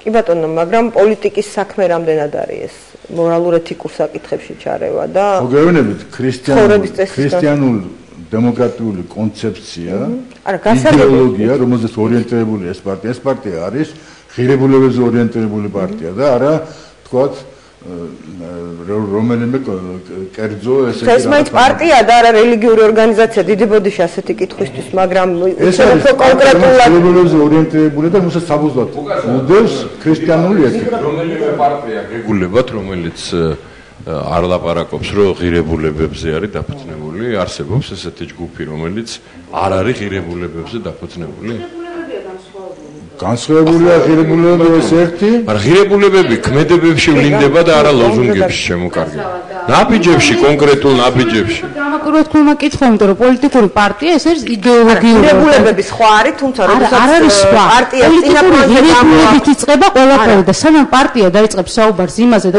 გადასახადი რამდენი პროცენტი უნდა იყოს პირველ რიგში საუბრობს იმაზე ის არის კონსერვატიული თუ ლიბერალური არის ტრადიციული თუ თანამედროვე პირველ რიგში პარტია ეს არის სწორედ ცხოვრების წესის განსაზღვრა ეს არის პოლიტიკური იდეოლოგიის გამომხატველი ორგანიზაცია და დავა მთელ მსოფლიოში, ევროპაში, შეერთებულ შტატებში იმაზე კი არ არის დღეს დაუშვათ პენსია რამდენი იყოს უფრო მეტად. არის იმაზე კონსერვატიული მიმართულებით უნდა წავიდეს, სწორედ დაკანონდეს თუ არა ერთსქესიანთა ქორწინება, დაუშვათ რა საკითხები უნდა იყოს მოგვარებული იგივე დაუშვათ როგორ სხვადასხვა რელიგიურ ორგანიზაციებს შორის ვის რა უფლება უნდა ქონდეს, ამდენ შეიძლება იყოს დაუშვათ თავის ამაზე დავობს ეს ევროპა და მათ შორის მაგალითად აბორტის ლეგალიზაცია ეს ამერიკაში თავი თემა, ხო? აბორტი სწორედ არის ძალიან ესეთი ინდივიდუალური, სუბიექტური და ოჯახური, ასე რომ დავა იმაზე არის თუ არა ასეთი საკითხები, მაგალითად იგივე სექსუალური უმცირესობებთან დაკავშირებული საკითხი, ეს არის სწორედ პოლიტიკური საკითხი. აქტუალურია დღეს, რამდენად მე ძალიან გამიკვირდა, რომ თქვენ თქვით, რომ ეს არის თავი, იმიტომ რომ ჩვენ ამდენი წელია ვართ პოლიტიკაში. არა, მე მესმის ეს თემა ცოტა ესეთი სენსიტიური, შეიძლება ყურში მოხვდეს ადამიანს, მაგრამ არ არის პრობლემური საკითხი, რაზეც ქრისტიანული დემოკრატებს აგუნუშავია მათ შორის. პარტიაში ჰქონდა ადრე ინიციატივა რაღაცა მორალური ნორმების კონსტიტუციით დაკანონების შესახებ, ძალიან დიდი ხმაური მოყვა მაშინ. საუბარი იმაზე, ასეთი ტიპის ინიციატივები თქვენ პარტიიდან და ამიტომ გეუბნებით. პარტია რომელიც წესები კონსტიტუციაში უნდა ჩაგვიწერო? ცევის წესები არა, საუბარი იმაზე, რომ კონსტიტუციაში ჩაიწეროს რო ოჯახი შედგება ქალისა და მამაკაცისგან, რომ ის არ მოდიოდეს წინააღმდეგობაში სამოქალაქო კოდექსთან, იმიტომ რომ დღეს ეს არის წინააღმდეგობაში სამოქალაქო კოდექსში წერია, კონსტიტუციის ნორმას არ შეიძლება ზღუდავდეს სამოქალაქო კოდექსი მოგეხსენებათ, ამის გამო ხდება დღეს ქართველების მიწის გაყიდვა უცხოელებზე, კონსტიტუციო სარჩელი იყო გემახსოვრებათ, დანიის მოქალაქე მიჩივლა, რომ კონსტიტუციის მიხედვით ყველა ადამიანი არის თანასწორი, განურჩეულად თავის რასისა, რელიგიური აღსარებლობის და ასე შემდეგ და რატომ ზღუდავს რიგითი კანონი ჩემუფლებას, რომ მე უცხოელი ვარ, რატომ უნდა მე უბრალოდ ამ საკითხზე ძალიან სამართლებრივ საკითხებზეა საუბარი. ისტორიის გამოც მე მგონი პარტია რომელიც თავს თვლის კონსერვატიული ღირებულების მატარებლად არ საუბრობდეს ღირებულებებზე. აღარ მახსოვს რომ არა ღირებულება სხვა არის, თუმცა თქვენი პარტია რამდენიმე თვის წინ, როდესაც უბრალოდ უფრო მეტი ხნის წინ, როდესაც თქვენ იყავით პარლამენტში, თუ სწორად მახსოვს, გამოходит კონსტიტუციაში რაღაც ჩანაწერების გაკეთების ინიციატივი. შემახსენეთ როგორ იყო? არა, არის აკრძალვა. არა, რაღაც მორალური და ზნეობრივი კრიტერიუმების დამკვიდრების შესახებ ამასთან დაკავშირებით. რედაქცია იყო საუბარი არის ეს კანონპროექტი შემოშევებული 2010 წელს, ხოთუშის როდესაც დღეს არის მუდმივი ბრალდება რომ რა არჩევნების წინ გაახსენდათ ეს 2009 წლიდან მოყოლებული პარლამენტში ყოფნის და ჯერ კიდევ არის ამაზე საუბარი, რომ რადგანაც სამოქალაქო კოდექსში არის განსაზღვრება რომ ოჯახი არის ქალის და არა, მაშინ ოჯახზეც არ იყო საუბარი, მაშინ კიდევ უფრო რაღაც სხვა კატეგორიებზე შეიძლება ეს სიტყვით განცხადებებში სხვანაირად გამოიხატება, მაგრამ იურისტებთან კონსულტაციის შემდეგ გადასცა რომ შესაბამისად ანუ ბატონ ნოდარისთვის მისაღებია თქვენი პარტიის ღირებულება ყველაზე მეტად. იმისთვის, როდესაც პარტია ამბობს, რომ ის არის ტრადიციების და ასე ვთქვათ დამცველი, მხარდამჭერი და კონსერვატიული ღირებულებების მატარებელი, მათ შორის ისეთ საკითხზე, აქტუალურზე, ჩემი აზრით, თემ სოფლიოში, როგორიც არის აი ეს თემა, როდესაც უკვე ვისაუბრეთ, მან პოზიცია უნდა გამოხატოს. ეს არის ერთ-ერთი საკითხი. საქართველოში ამ ეტაპზე მე მგონი არ დგას აქტუალურად ეს საკითხი და ამიტომ გამოიწვია 17 მაისმა დაგვანახა რამდენად აქტუალური იყო. ხო, როდესაც იმდენი ადამიანი გამოვიდა ქუჩაში, რამდენი რა დაგვანახა, მოდი ცოტა ეს არ არის აქტუალური. მეორე სხვა რამ უფრო არავინ არ მოითხოვდა იქ ერთსქესიან ქორწინებას აბსოლუტურად. გეთანხმებით ვიცით რას მოითხოვდნენ, იმიტომ რომ არ ვაცალეთ მათ ხმის ამოღება არ ვაცალეთ. და სწორედ ეს ქრისტიანობის ასე ვთქვა. მე პირდაპირ 17 მაისს დავასრულებ. არა, მე დავასრულები რა ხარ შემოვიდი. არა, მე რას ვფიქრობ, ჯერ იმას ვიტყვი, ხო? სამღვდელოება მოიქცა ისე როგორც არ ეკადრება სამღვდელოებას და ქრისტიანებს არ ეკადრებათ ჯვრებით და ტაბურეტებით და რა დიდი მადლობა გავაკეთებ. ჯერ ხმა არ ქონდათ ამოღება რა უნდა დაკარგოს. სამღვდელოების ქმედება თავად უწმინდესმა ძალიან სწორად შეაფასა და მე მგონი ჩვენ მე მოგიყვები მე რა უნდა და არგუმენტი თავად უწმინდესის პოზიციაზე დაირღო უბრალოდ საერთო არ არის თემა არ არის ხლება და ამაზე ყველანი ვთანხმდებით, მაგრამ ის რომ ეს თემა იყო აქტუალური ის ყველამ დაინახა. კარგით, რეკლამის შემდეგ მინდა ვისაუბროთ, რამდენად ნორმალურია საარჩევნო გარემო წინა წელთან შედარებით, რამდენად დიდ როლს თამაშობს ფული დღეს მართლაც აი ახსენეს ფინანსური საშუალებები. ქალბატონ ნინო აქვს ხოლმე პრეტენზია, რომ მას არ ეძლევა უფასო პოლიტიკური რეკლამის საშუალება, თუმცა მისი რეკლამები ფასიანი გადის ბევრ ეთერში. მოდით ამ საკითხებზე ვისაუბროთ, ბანერებთან დაკავშირებით გაქვთ თუ არა კიდევ პრობლემები, როგორც ადრე იყო. კი ბატონო. კი ბატონო, ძალიან მალე დავბრუნდებით ეთერში რეკლამის შემდეგ.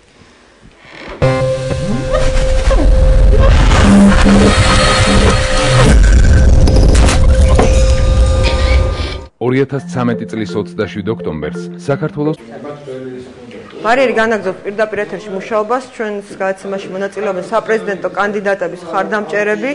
რეკლამის შემდეგ ჩვენი გადაცემის ბოლო ნაწილში გვინდა ვისაუბროთ იმაზე, რამდენად თანასწორი პირობები აქვს საპრეზიდენტო კანდიდატებს ამ არჩევნების წინ, რამდენად თანაბარია მათი ფინანსური საშუალებები და არის თუ არა მართლა ძალიან გამოკვეთილი ერთი კანდიდატის ფინანსური საშუალებები. მე მინდა ქალბატონ ნათია მეგრელიშვილს დავუსვაკითხო. ქალბატონ ნათია, თქვენთვის როგორც ესეთი მაყურებლისთვის, რომელიც თვალს ადევნებთ ამ კამპანიას, არის თუ არა რომელიმე კანდიდატის ფინანსური შესაძლებლობები გამოკვეთილი სხვებთან შედარებით ბევრად მეტად? მე ამ შეკითხვაზე პასუხს ვერ გაგცემთ, იმიტომ რომ არ მივცემ ჩემ თავს ამის უფლებას, იმიტომ რომ მე არ მაქვს არგუმენტები, არ მაქვს არავითარი დამამტკიცებელი საბუთები. არა, უბრალოდ შთაბეჭდილების თვალსაზრისით, აი ვიღაცა ბევრ ფულს ხარჯავს დავუშვათ ბანერებში, ვიღაცა რეკლამებში, ყოველთვის დიდი ფული ტრიალებს არჩევნების მერეც, ეხლა ამაში გასაკვირი არაფერი ეს არც გუშინ დაწყებულა და არც ხვალ დასრულდება ეს მთელ სოფლიოში ასე ახლა არავის არ უკვირს, რომ ძალიან დიდი თანხები იხარჯება საერთოდ არჩევნებზე, ყველგან და ყოველთვის. მაგრამ მე ასე კონკრეტულად ნამდვილად ვერაფერს ვერ ვიყვები. ანუ ფული არ იგებს ამარჩევნებს? ბატონო, ფული არ იგებს ამარჩევნებს. იცით რა? ჩვენ ბევრი სპეკულაციები გვახსოვს წინა არჩევნებზე, ფინანსების თემაზე. სოფლიო ჩემპიონატსაც იგებს ფული. ასე რომ მე ახლა მინდა გითხრათ რომ სამწუხაროდ ასე ამბობენ რომ ოსკარებსაც ზოგჯერ იგებს ფული. ასე რომ როგორ შეიძლება ახლა ვთქვა რომ ან არა, ან კი ფული ბევრ ამას იგებს ძალიან. ფულმა მოიგო ადამიანის გული. ყველაზე სათუთი რამ რაც ადამიანს გააჩნია, ხო, გული. ფულმა შეძლო ამ გულის მოგება. მე ისიც მამსურს ისიც მე მინდა რომ მე არასოდეს არ ვიკადრებ იმ მოვლენების, რომელმაც უკანასკნელი 10 წლის განმავლობაში ტრავმა მიაყენა საზოგადოებას, დავუშვათ იმ მოვლენებზე, როდესაც რაიმე გამამართლებელი სიტყვით გამოსვლას, მაგრამ მე მინდა ვთქვა რომ აი რეჟიმი, რომელზეც ხშირად საუბრობენ, არა და მე ამას ყოველთვის ვიმეორებ ხოლმე ყველა ეთერში. რეჟიმი, რომელზეც საუბრობენ, ხო, კიდევ ერთხელ მინდა მე ასეთ გავუსვა ხაზი. არ დაწყებულა 2003 წელს. ჩემი თაობისთვის რეჟიმი გაცილებით უფრო ადრე დაიწყო და ჩვენ მქონდა უმძიმესი 90-იანი წლები, როდესაც ჩვენ ფაქტიურად ხერხემალში გადაგვამტრია შევარდნაძის მთავრობამ და ნანგრევებიდან დავიწყეთ გამოცოცება და ნურავინ უარყოფს რომ იმ წლებში ჩვენ მართლაც არ გადაგვამტრეს. უბრალოდ ჩვენ გადავრჩით. ზოგიერთები გადავრჩით, ზოგიერთები ვერ გადავრჩით. ვერ გადარჩნენ. უამრავი ადამიანი შეეწირა იმ 90-იან წელს, ასე რომ რეჟიმი გაცილებით დიდი ხნის წინ დაიწყო. ეხლა რა ჩვენ აღიარებთ გარკვეულწილად რომ ამ რეჟიმის ეს რეჟიმი 2003 წლის მერეც გაგრძელდა? იცით რა 2003 წლის მერე მე ამას ასე მკვეთრად რეჟიმს ვერ დავარქმევ. თუმცა რასაკვირველია რაღაცა ტენდენციები შეინიშნებოდა, რასაკვირველია შეინიშნებოდა და აი მე მინდა ბატონ ვალერის უბრალოდ დიდი პატრიოტიზმით, იმიტომ რომ მისი პოზიციაც საკმაოდ კეთილგანწყობილი იყო და ამიტომაც მინდა რომ თქვენ მოგმართოთ. თუ არ ვცდები ქალბატონი ნინოს სიტყვებია რა რომ დღეს სახელმწიფომ გაიმარჯვა და ეს ეხებოდა 7 ნოემბერს. მიუხედავად იმისა რომ ჩვენ რომ ნახეთ, ხო ჩვენ რომ ნახეთ 7 ნოემბერი ხა სამოქალაქო დონეზე ძალიან ვინერვიულეთ ყველამ რომ უყურებდით იქ მეტეხის ხიდზე ხალხს როგორც ემდნენ. მე პირადად ძალიან ვინერვიული, მაგრამ ქალბატონმა ნინომ არა მარტო ის თქვა რომ სახელმწიფომ გაიმარჯვა, არამედ დაიმოწმა პატრიარქიც და თქვა რომ დღეს დილით პატრიარქმა მითხრა რომ ქვეყანა გადარჩა. ანუ რაღაცა გარკვეულწილად აი მოვლენებთან პირდაპირ კავშირშიც ბრძანდებოდა, ხო და ის ამართლებდა მაშინ როდესაც მიკროფონი მიეცით თუ შეიძლება ბატონო ვალერი მიკროფონში. არა მე რიცი დიახ რა თქმა უნდა. რა თქმა უნდა. ხომის მხარევინ იყო ვალერი ხომ ვერ მეტყვი. ერთი ნაწილი იყო ის მთავრობა, რომელსაც ბურჯანაძე წარმოადგენდა და მეორე ნაწილი სამოქალაქო ომის მეორე მხარე ვინ იყო? ამ მთავრობებიდან ჩვენ შორს არ აქვს, მე მგონი, ხო? არა, იგივე მაგას მე კონკრეტულად ვინ იყო მეორე მხარე სამოქალაქო ომის? იქნება ეგეც აგვიხსნა. შესაძლოა მე ძალიან საინტერესოა დასრულოთ ქალბატონო ნათიამ და სამოქალაქო ომის მეორე მხარე. არ არის გამორიცხული რა თქმა უნდა რომ კარებების გაუღეს კიდე რომ გადაარჩინეს. მე ხმა მივცე დავით ბაქრაძეს, იმიტომ რომ ჩემთვის ძალიან არსებითი მნიშვნელობა აქვს ისეთ პროდასავლურ ვექტორს, ჩემი მარგველაშვილი არ არის პროდასავლური კანდიდატი. იცით რა, ერთ რამეს ვიტყვი. თუ საქართველოში მოვა ისეთი პოლიტიკოსი, როგორც ვაცლავ ჰაველი იყო და ისეთ რეფორმებს ჩაატარებს, როგორიც ვაცლავ ჰაველმა ჩაატარა, დამიჯერეთ, რომ ძალიან გამეხარდება. იქნება ეს დავით ბაქრაძე თუ სხვა გვარისა და სახელის მატარებელი, მე როგორც ერთ რიგით მოგახსენს გამეხარდება, თუმცა მე მაინც მგონია, რომ ეს ისევ ჩვენი ქართული მითოლოგიზირების ერთ-ერთი ნაწილია, რომ ისევ ჩვენ რაღაც ახალ მითს გვქვნით და ერთი რამ მინდა ვთქვა, ამ ორი დღის წინ თუ არ ვწდები, მე არ ვესწრებოდი ამ ღონისძიებას, მაგრამ ვუყურე, გაიხსნა მემორიალი იუნკერების და პატრიარქი გძანდებოდა და აკურთხა.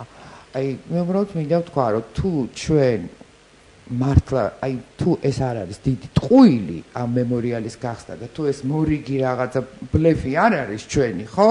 აი ვითომ პატივს ვცემთ, ვითომ გვიყვარს, ვითომ გვახსოვს და თუ ჩვენ მართლა პატივს ვცემთ მათ სახელებს, ჩვენ ყველაფერი უნდა გავაკეთოთ იმისათვის, რომ არ მოვიდეს ისეთი პრეზიდენტი, რომელიც მე-11 არმიას შემოიყვანს საქართველოს. არ ვიცი კანდიდატია ესეთი. არ ვიცი, ვერ გეტყვით, საშიშროება რომელი მხრიდან უფრო მეტია, ძნელი სათქმელია. ყოველ შემთხვევაში საშიშროება უშვებთ ასეთი რასაკვირველია, იმიტომ რომ მე ძალიან აქტიურად ვუსმენ პოლიტიკოსების გამოსვლებს, არა მარტო ქართველების, არამედ რუსებს, უცხოელებს და პოლიტოლოგები ძალიან სერიოზულ ანალიზს აკეთებენ.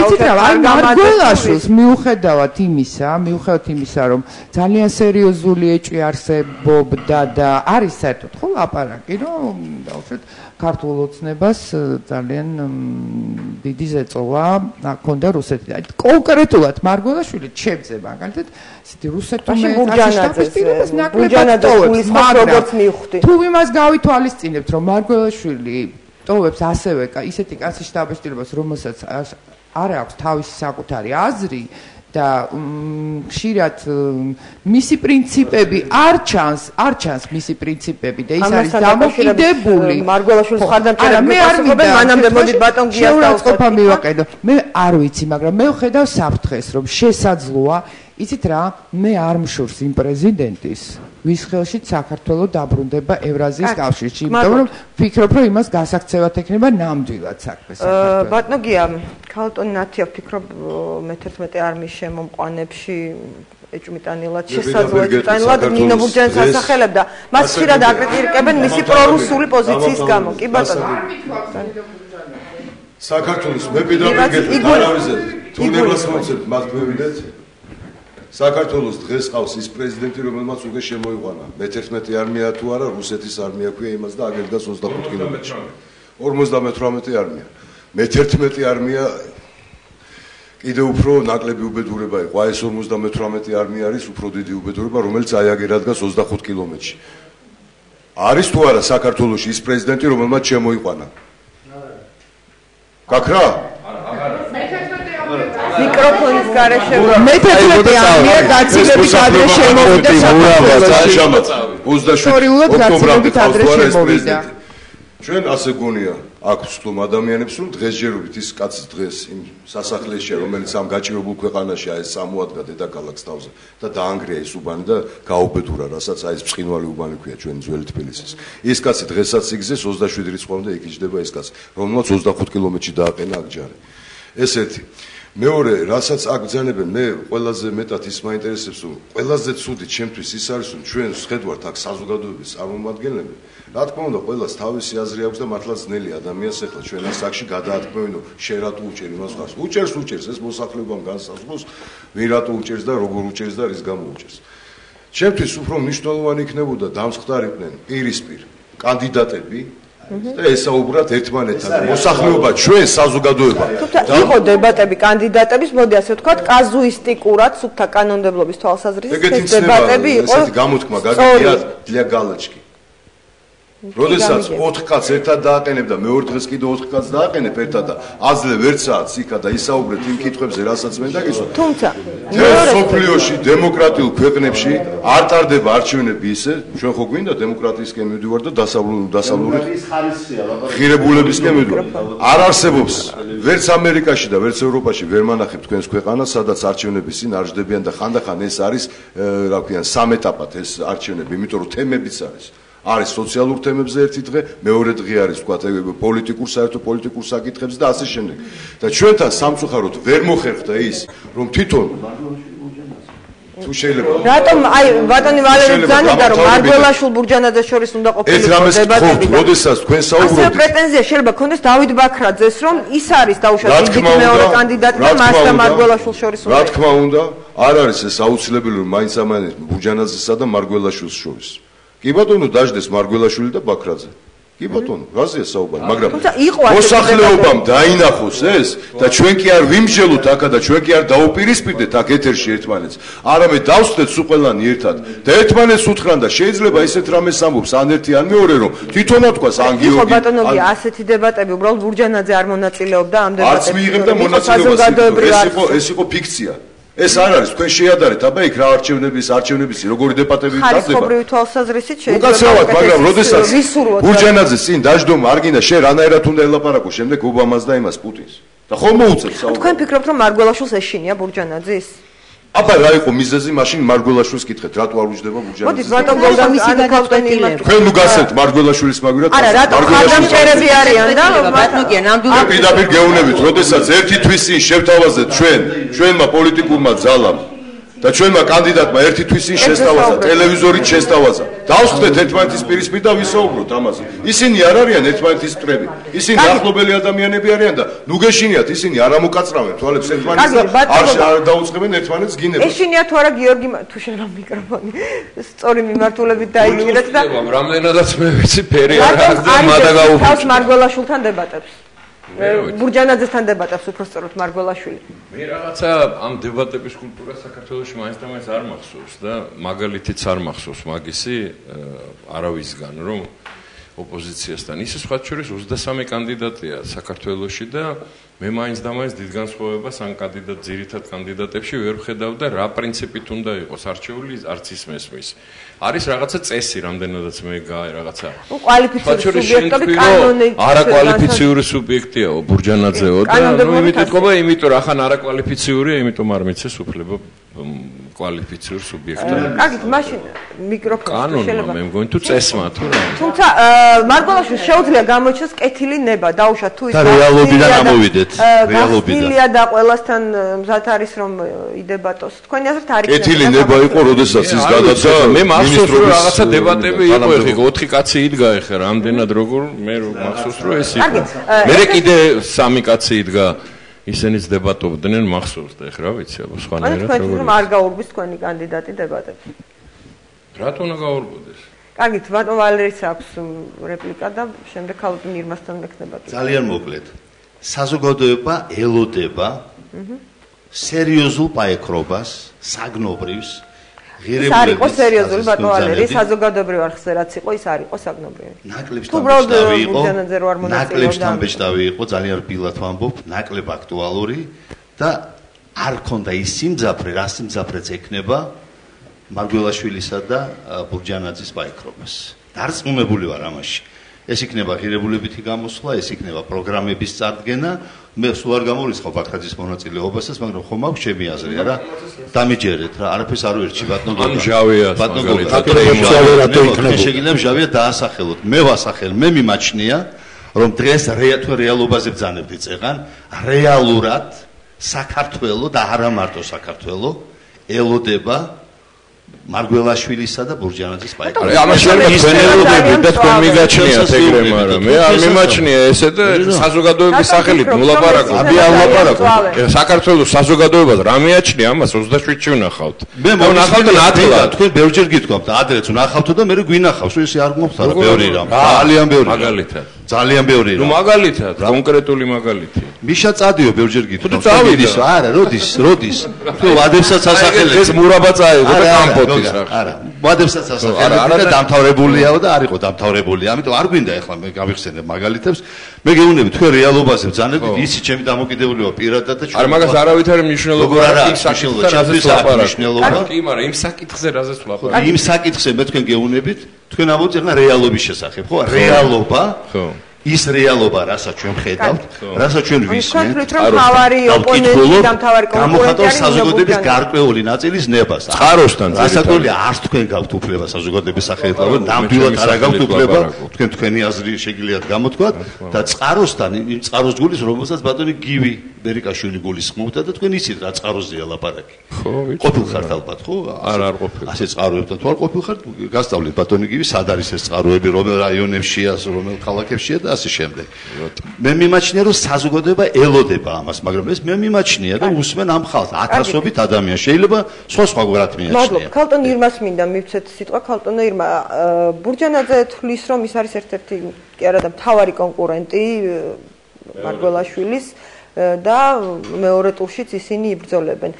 თქვენ ვისთვლით მთავარ კონკურენტად თქვენი კანდიდატის და აი აქ ახსენეს რომ მარგველაშვილი არის უპრინციპო, ის მას არ აქვს გამოკვეთილი პოზიციები და არავის არ თქვა უპრინციპო. ქალტონათიამ თქვა რაღაც გავსი. უპრინციპო. კი, უპრინციპო თქვა. სადაც სწორად მახსოვს, ნამდვილად დაამტკიცა რომ ძალიან პრინციპული, სწორედ ძალიან პრინციპული ადამიანია. იცით რა? ქალტონათი იქ დამეხმაროთ რა თქვით?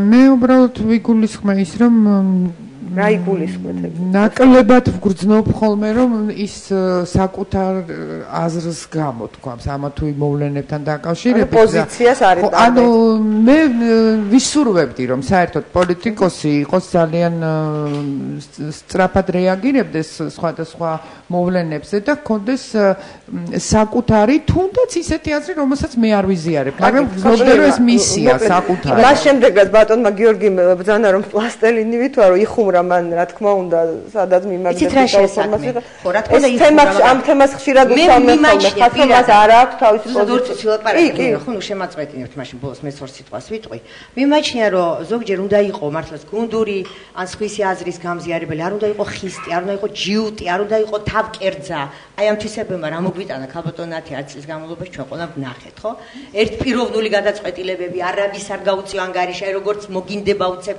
რაღაც მასირებულად სადღაც გავარდე მე არ მინდა ხა ამაზე ლაპარაკი საერთოდ სხვისი უარყოფითი არ არის ყოველთვის შენი დადებითი ხო სწორია მე უბრალოდ ერთი რამ მინდა ვთქვა ეხლა ძალიან ბევრი ვილაპარაკეთ აი დებატებზე ბატონო ვალერი ვერც იმაში გეთანხმებით რომ ამ დებატებს დღეს გადამწყვეტი მნიშვნელობა აქვს და რატომ გეტყვით საქართველო არ არის ამერიკის შეერთებული შტატები სადაც იქაც კი რესპუბლიკელები და დემოკრატები ორი კანდიდატი დაждდება და მართლაც პროგრამული და გამოწვეული და ძალიან დეტალური დებატები მიდის საქართველოში სამწუხაროდ თუ საბედნიეროდ ყველაფერი ვიცით და მე ძალიან დიდი იმედი მაქვს ჩვენი მართლაც ბრძენი ხალხის მე ვერ ვიტან რომ ამბობენ რომ საზოგადოება უმწიფარია საზოგადოების ბრალი არა საზოგადოება არის უჭკვიანესი უბრძენესია კიდევ ერთხელ აი მინდა მივმართო სწორედ ჩემს თანამემამულებს დიახ აი უძვირფასეს უჭკვიანეს ადამიანებს ნუ გვექნება მოკლე მახსოვრობა და ნუ ვიქნებით უმადურები ჩემთვის აი მე-11 კი არა პირველი ცნება არ ვიყოთ უმადურები. გვახსოვდეს სიკეთე, ვინც რა გაგვიკეთა და არ დაგვავიწყდეს ბოროტება, რომელიც ადამიანებმა ჩაიდინეს ჩვენი და ჩვენი ქვეყნის და მათ ჩვენი სახელმწიფოს მიმართ, ხო? ესე მარტივად არ წყდება, რომ იცი, შაშან ესე ვფიქრობ, წელსუცებ ესე ვფიქრობ და პროგრამა მაგ გადასა პროგრამა ყველა შესანიშნავი აქვს. არავის არ უნდა იმ პროგრამით რაღაცა ცუდი ვითომ ჩვენი ქვეყნისთვის, მაგრამ რეალურად ვის რა უნდა, ეს მართლაც მოითა საქმეებით განვსაჯოთ და მართლა სწორი არჩევანი გავაკეთოთ 27 ჩემ მივცემ ჩემთანს უფლებას რომ მოუწოდოთ ჩემს თანამემამულეებს, ჩვენ ძირფას მეგობრებს, უცნობებს, ნაცნობებს, ალბათ ყველა იგივეს ჩავიდენთ რომ მე ძალიან მინდა რომ გიორგი მარგველაშვილი თუნდაც იმიტომ რომ მე თვითონ ოცნებას არ გქონდეს ის სათქმელი რომ რა ვქნათ იქ საბოტაჟია, ხელს გვიშლიან, იქ ეს არის, მოდით რა ერთხელ ვენდოთ ამ ძალას, რახან შაშან ვენდეთ, მივცეთ ბოლომდე ეს ლეგიტიმური ყველა სადავე და ვნახოთ სად მივაქვს. მე დარწმუნებული ვარ ძალიან დიდ სიკეთემდე. თემა რომელზეც მე მინდოდა ბატონ გიასთან კითხვა დამესვა თუ შეიძლება თანასწორი პირობები რამდენად არის წინასაარჩევნო კამპანიის პერიოდში იგრძნობა თუ არა ის რომ თქვა სახელმწიფო კანდიდატი ბოროტად იყენებს რაიმე რესურსებს. მე მახსოვს განცხადებები თითქოს პოლიცია რეგიონებში რაღაცებში ერეოდა თუმცა შემდეგ იყო სხვა ტიპის განცხადებები რომ არავინ არ ერეოდა. ანუ გაქვთ თუ არა პრობლემები საარჩევნო კამპანიის წარმოების პერიოდში შემოგარგო 2012 წლის ოქტომბრის არჩევნებისთვის იმდენი ვიბრძოლეთ პირადად ჩვენ და ჩვენმა თანამებრძოლებმა იმდენი ვიბრძოლეთ ჩვენ მანამდეც და მერეც რომ მადლობა ღმერთს მოვიდა 1 ოქტომბერი და ის აღარ არის რომ აი მართლა როგორც აქ ითქვა აქედან გასულებს ზონდერები დაგხოცავენ ან იარაღს ჩაგვიდებენ ან წამალს ჩაგვიყრიან მანქანებში და ჯიბებში მადლობა ღმერთს ეს აღარ არის მაგრამ სამწუხაროდ არის ესეთი რამ ჩემთვის მაგალითად სიმართლე ყველაზე მეტი არის რა და როდესაც უყურებ ჩემთვის აი ისეთი მომენტი არის ცოტა უხერხულობას გრძნობ მე იმაში რომ ყველას არ აქვს თანაბარი საშუალება აქ იყო სახსრებზე საუბარი ეხლა რაღაც ძალას აქვს რაღაც ეკონომიური სახსრები რაღაც პერიოდში ქონდა მე აღარ აქვს მე შეიძლება სხვას გაუშვდეს და ასე შემდეგ სახელმწიფო უნდა დაარეგულიროს მაგრამ ჩემთვის ყველაზე მტკივნეული ამ ეტაპზე არის ის რომ ის პოლიტიკური პარტიები რომლებიც ხან 8-იანის და ხან 6-იანის ფორმატში ცდილობდნენ რომ რაღაცა დაეცინცლათ, გამოეგლიჯათ საარჩევნო გარემოსათვის ნაციონალური მოძრაობისაგან, როცა ნაციონალები ხელისუფლებაში იყვნენ. დღეს ის ძალები არიან უმრავლესობა და არაფერი არ შეცვლა, არც კანონმდებლობით და არც არაფერი. ელემენტარულად გამოვლენილია უამრავი დარღვევები საარჩევნო სიებთან დაკავშირებით და ეს საარჩევნო სიები დღეს არ გაჩნდა. ეს იყო ეს ყვადაღებული მამუკა კაციდაწის სიები რო ქვია და მახსოვს რა ამბავში ვიყავით მაშინ ჩვენ ვინც ვიბრძოდით პირველი თქვენ უშევთ ალბათობას რომ შეიძლება გააყალბოს ხელისუფლებამ არჩევნები? ხელისუფლება გააყალბებს კი არა, ხელისუფლება ატარებს იგივე არჩევნებს და იგივე ადამიანები, იმიტომ რომ ეს არის დანიშნული კომისიებში ადამიანები, რომლებიც არიან დანიშნული ნაციონალების დროს. 7 ყოველ კომისიაში არის 7 წევრი ნაციონალური მოძრაობის და 6 წევრი ოცნების. და ეს არ შეასწორა ახალმა ხელისუფლებამ, რომლებმაც სწორედ არჩევნების წინ 1 ოქტომბრის წინ აი ამისთანა მძიმე პერიოდი გავიარეთ ჩვენად ცემებით და ამ გაყალბებული არჩევნებით და არათავისუფალი გარემოთი. ერთი ნაბიჯი არ გადადგმულა, თუნდაც შეცვლილი იყო სიები. ჩვენ და თუნდაც რაც ბოლოს ბადონო და ერთი რამ არის სათქმელი, რაც ბოლოს აი თუნდაც მოვიდა ინფორმაცია, ახლა მოვიდა ინფორმაცია არის ესეთი, რომ პირდაპირ არის დირექტივა მოსული, რომ ამას უნდა დაუწეროთ 63, ამას უნდა დაუწეროთ და ესე იგი ბურჯანაძისა და რამდენი თუ შეიძლება გითხარით მას? არ შეიძლება თუ დაემთხვა, იმიტომ ძალიან აგუებენ ხალხს ამას. ანუ მარგველაშვილ 63, ბურჯანაძეს რამდენი? აკრაძე ოდნავ რამდენიმე პროცენტით უნდა უგებდეს ბურჯანაძეს. აი ეს არის დაწერილი. გამაგებინეთ, ვინ წვიტავს ამას ქართველი ამომრჩევლის გარდა? იქნება რეიტინგის შედეგებით ისიც რა, ელემენტარულად მადლობა ღმერთს რომ ჩვენ შეგვიძლია ახლა და ამის გამო აღარ გაგულახავენ, მაგრამ თუ ეს ყველაფერი მოხდა როგორც აპირებენ ამის გაკეთებას, დაიდება უამრავი მასალა იმასთან შედარებით, რამდენი არის გამოცემული, იმიტომ რომ ის სიები გაბერილი არის, კაციტაძის სიებს კიდე მოემატა სიები, უფრო მეტი ადამიანი დაემატა, რამდენიმე корпуსი გვაქვს აღმოჩენილი, რომელიც ბუნებაში არ არსებობს, 9 სართულიანი корпуსების და ასე შემდეგ და ასე შემდეგ. მაგრამ ყველაფერს თავი დავანებოთ. თუნდაც ჩემთვის ადამიანურად გამაგებინეთ ის ადამიანები, რომლებიც იბრძოდნენ ხან 8-იანის და ხან 6-იანის ფორმატში. დღეს არიან ხელისუფლებაში და ყველაფერი შეუძლიათ შეეცვალა. ერთი წლის მანძილზე რა გააკეთეს?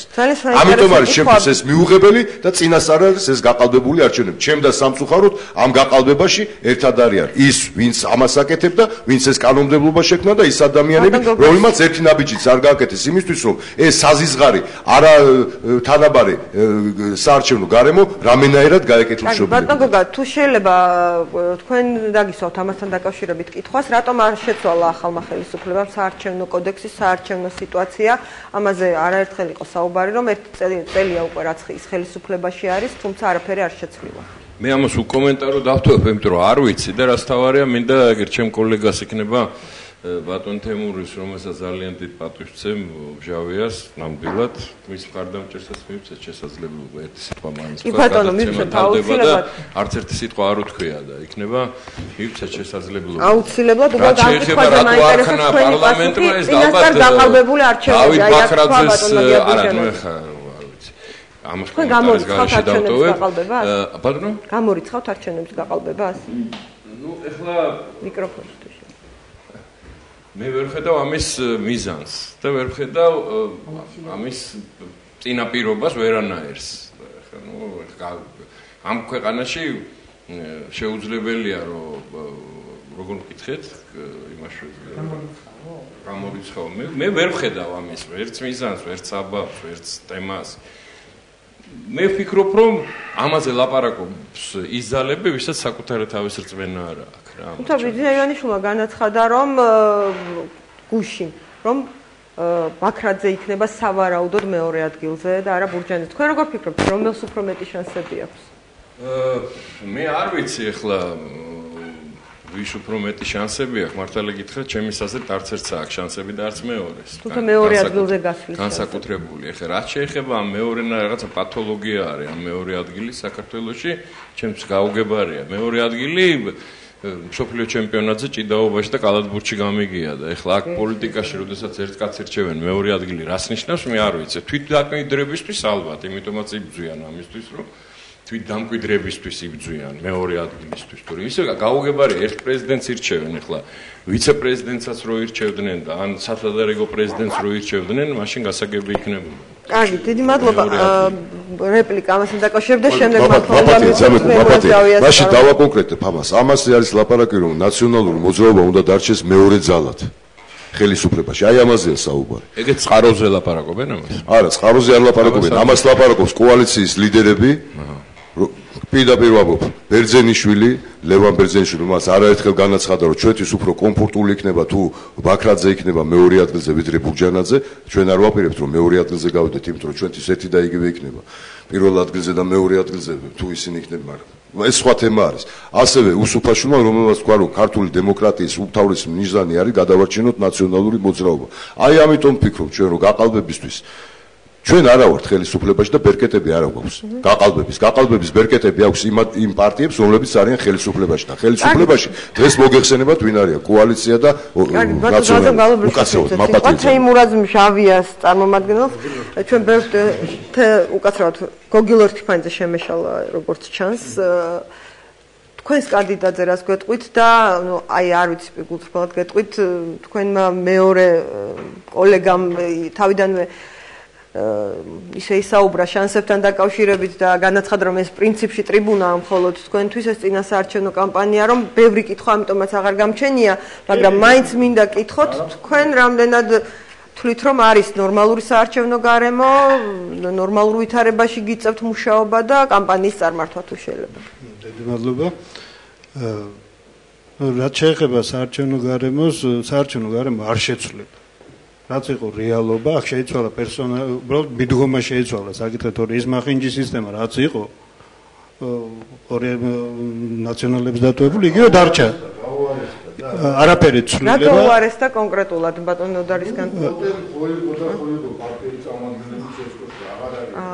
რეალურ ხო, ბუნებრივია, ხა თვითონ თუ საკანონმდებლო კუთხით მივუდგებით, სიტუაცია არ შეცვლილა და უარესობისკენ არის წასული, მაგრამ თვითონ გარემოს რაც შეეხება, გარემო ბუნებრივია ყველა ჩვენთაგანი აქვს ხდომი გძნობთ რომ არ არის ესეთი დაძაბული და არ არის თქვათ ის ნებათაღელვა ქვეყანაში რაც იყო 2012 წლის 1 ოქტომბრამდე, ეს დადებით მოვლენად მიმაჩნია, ბუნებრივია, მაგრამ ის რომ მხოლოდ არჩევნების ბედს წვიტავს ორი ძალა ეს არის ნაციონალები რომელსაც უმრავლესობა აყავთ იმ კომისიაში რა და ოცნება მხოლოდ აქ ახლა ბუნებრივია ყოველთვის ჩდება ლეგიტიმური ეჭვი რომ ორმა ძალამ შეიძლება რაღაცა მოილაპარაკოს ერთმანეთში იმიტომ პოლიტიკაა ეს არის მთავარი ბრალდება ერთ-ერთი ხოლმე ხელისუფლებისა და ხო და რატომ არ გააკეთა ხელისუფლებამ ეს ამაში აქვს პრობლემა თორემ მის ხელში იყო ყველა ბერკეტი ბუნებრივია შეეძლო რომ ეს პრობლემა მეტნაკლებად დაერეგულირებინა დღემდის დღეს მოვედით სამწუხაროდ ამ რეალობაში ამ რეალობით ეს რეალობა გიშლით თქვენ ხელს თქვათ უფრო ეფექტური კამპანიის წარმოებაში ახლა ჩვენი პოზიცია მოგახსენეთ ახლა მე ზოგადად ჩვენ გვიშლის არა ზოგადად უშლის ყველა მონაწილეს პროცესის მონაწილეს ზოგადად უშლის ამომრჩეველს და ყველა პერსპექტივას უშლის იმიტომ რომ იგივეზე უარეს მდგომარეობაში ვართ სამწუხაროდ რაც მოცემულობა ესეთი გვაქვს. კარგით, ბატონო. ერთ რეპლიკას. კი ბატონო, ბრძანეთ და თანდათან დავასრულოთ. ყველამ ვიცით პრაქტიკულად CSKO-ს მონაცემები ყველა პარტიას მიუვიდა არის 3.500.000, რაღაც 1000 ამორჩეველი, 3.500.000-ზე მეტი. ეს არის დაფიქსირებული CSKO-s მიერ.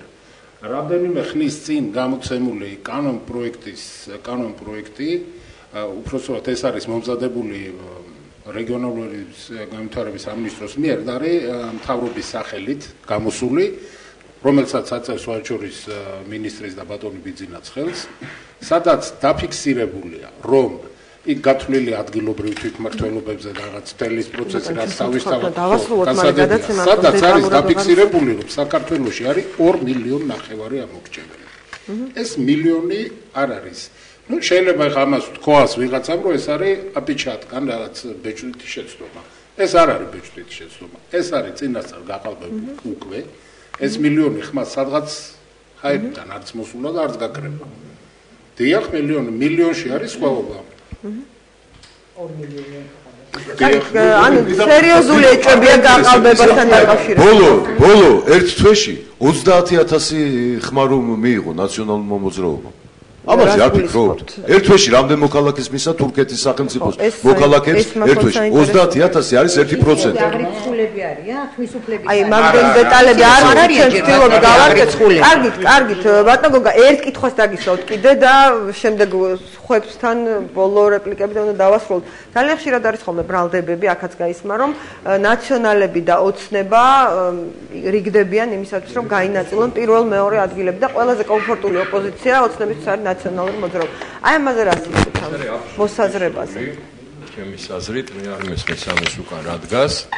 მე საერთოდ ისეთ შთაბეჭდილება მაქვს, რომ 2011 ან 2012 წლის სტუდიაში ვზივართ და არა 2013 წლის, რასაც ვისმენ აქა და ამიტომ უბრალოდ ყოველთვის კითხვა მირჩება, რომ რატო? გასაცხლებაა, არაფერი ამბობენ. ერთი ხო, ნუ მაგიტომ ამბობ, რომ 2011 წელს მგონია და 12 წელს და ამას რო ვისმენს უყველაფერს რა. რატო? მე მგონი ყველას ესმის კარგად და მაინტერესებს სულ ამ ხალხს ვკითხო, რომ რატო უნდა კონდეს ესეთი მიზანი ქართული ოცნების წევრებს, რომელთა დიდი ნაწილი ჩემთან ერთად ხერხემალში იყო გადამტრეული ნაციონალური მოძრაობის მიერ.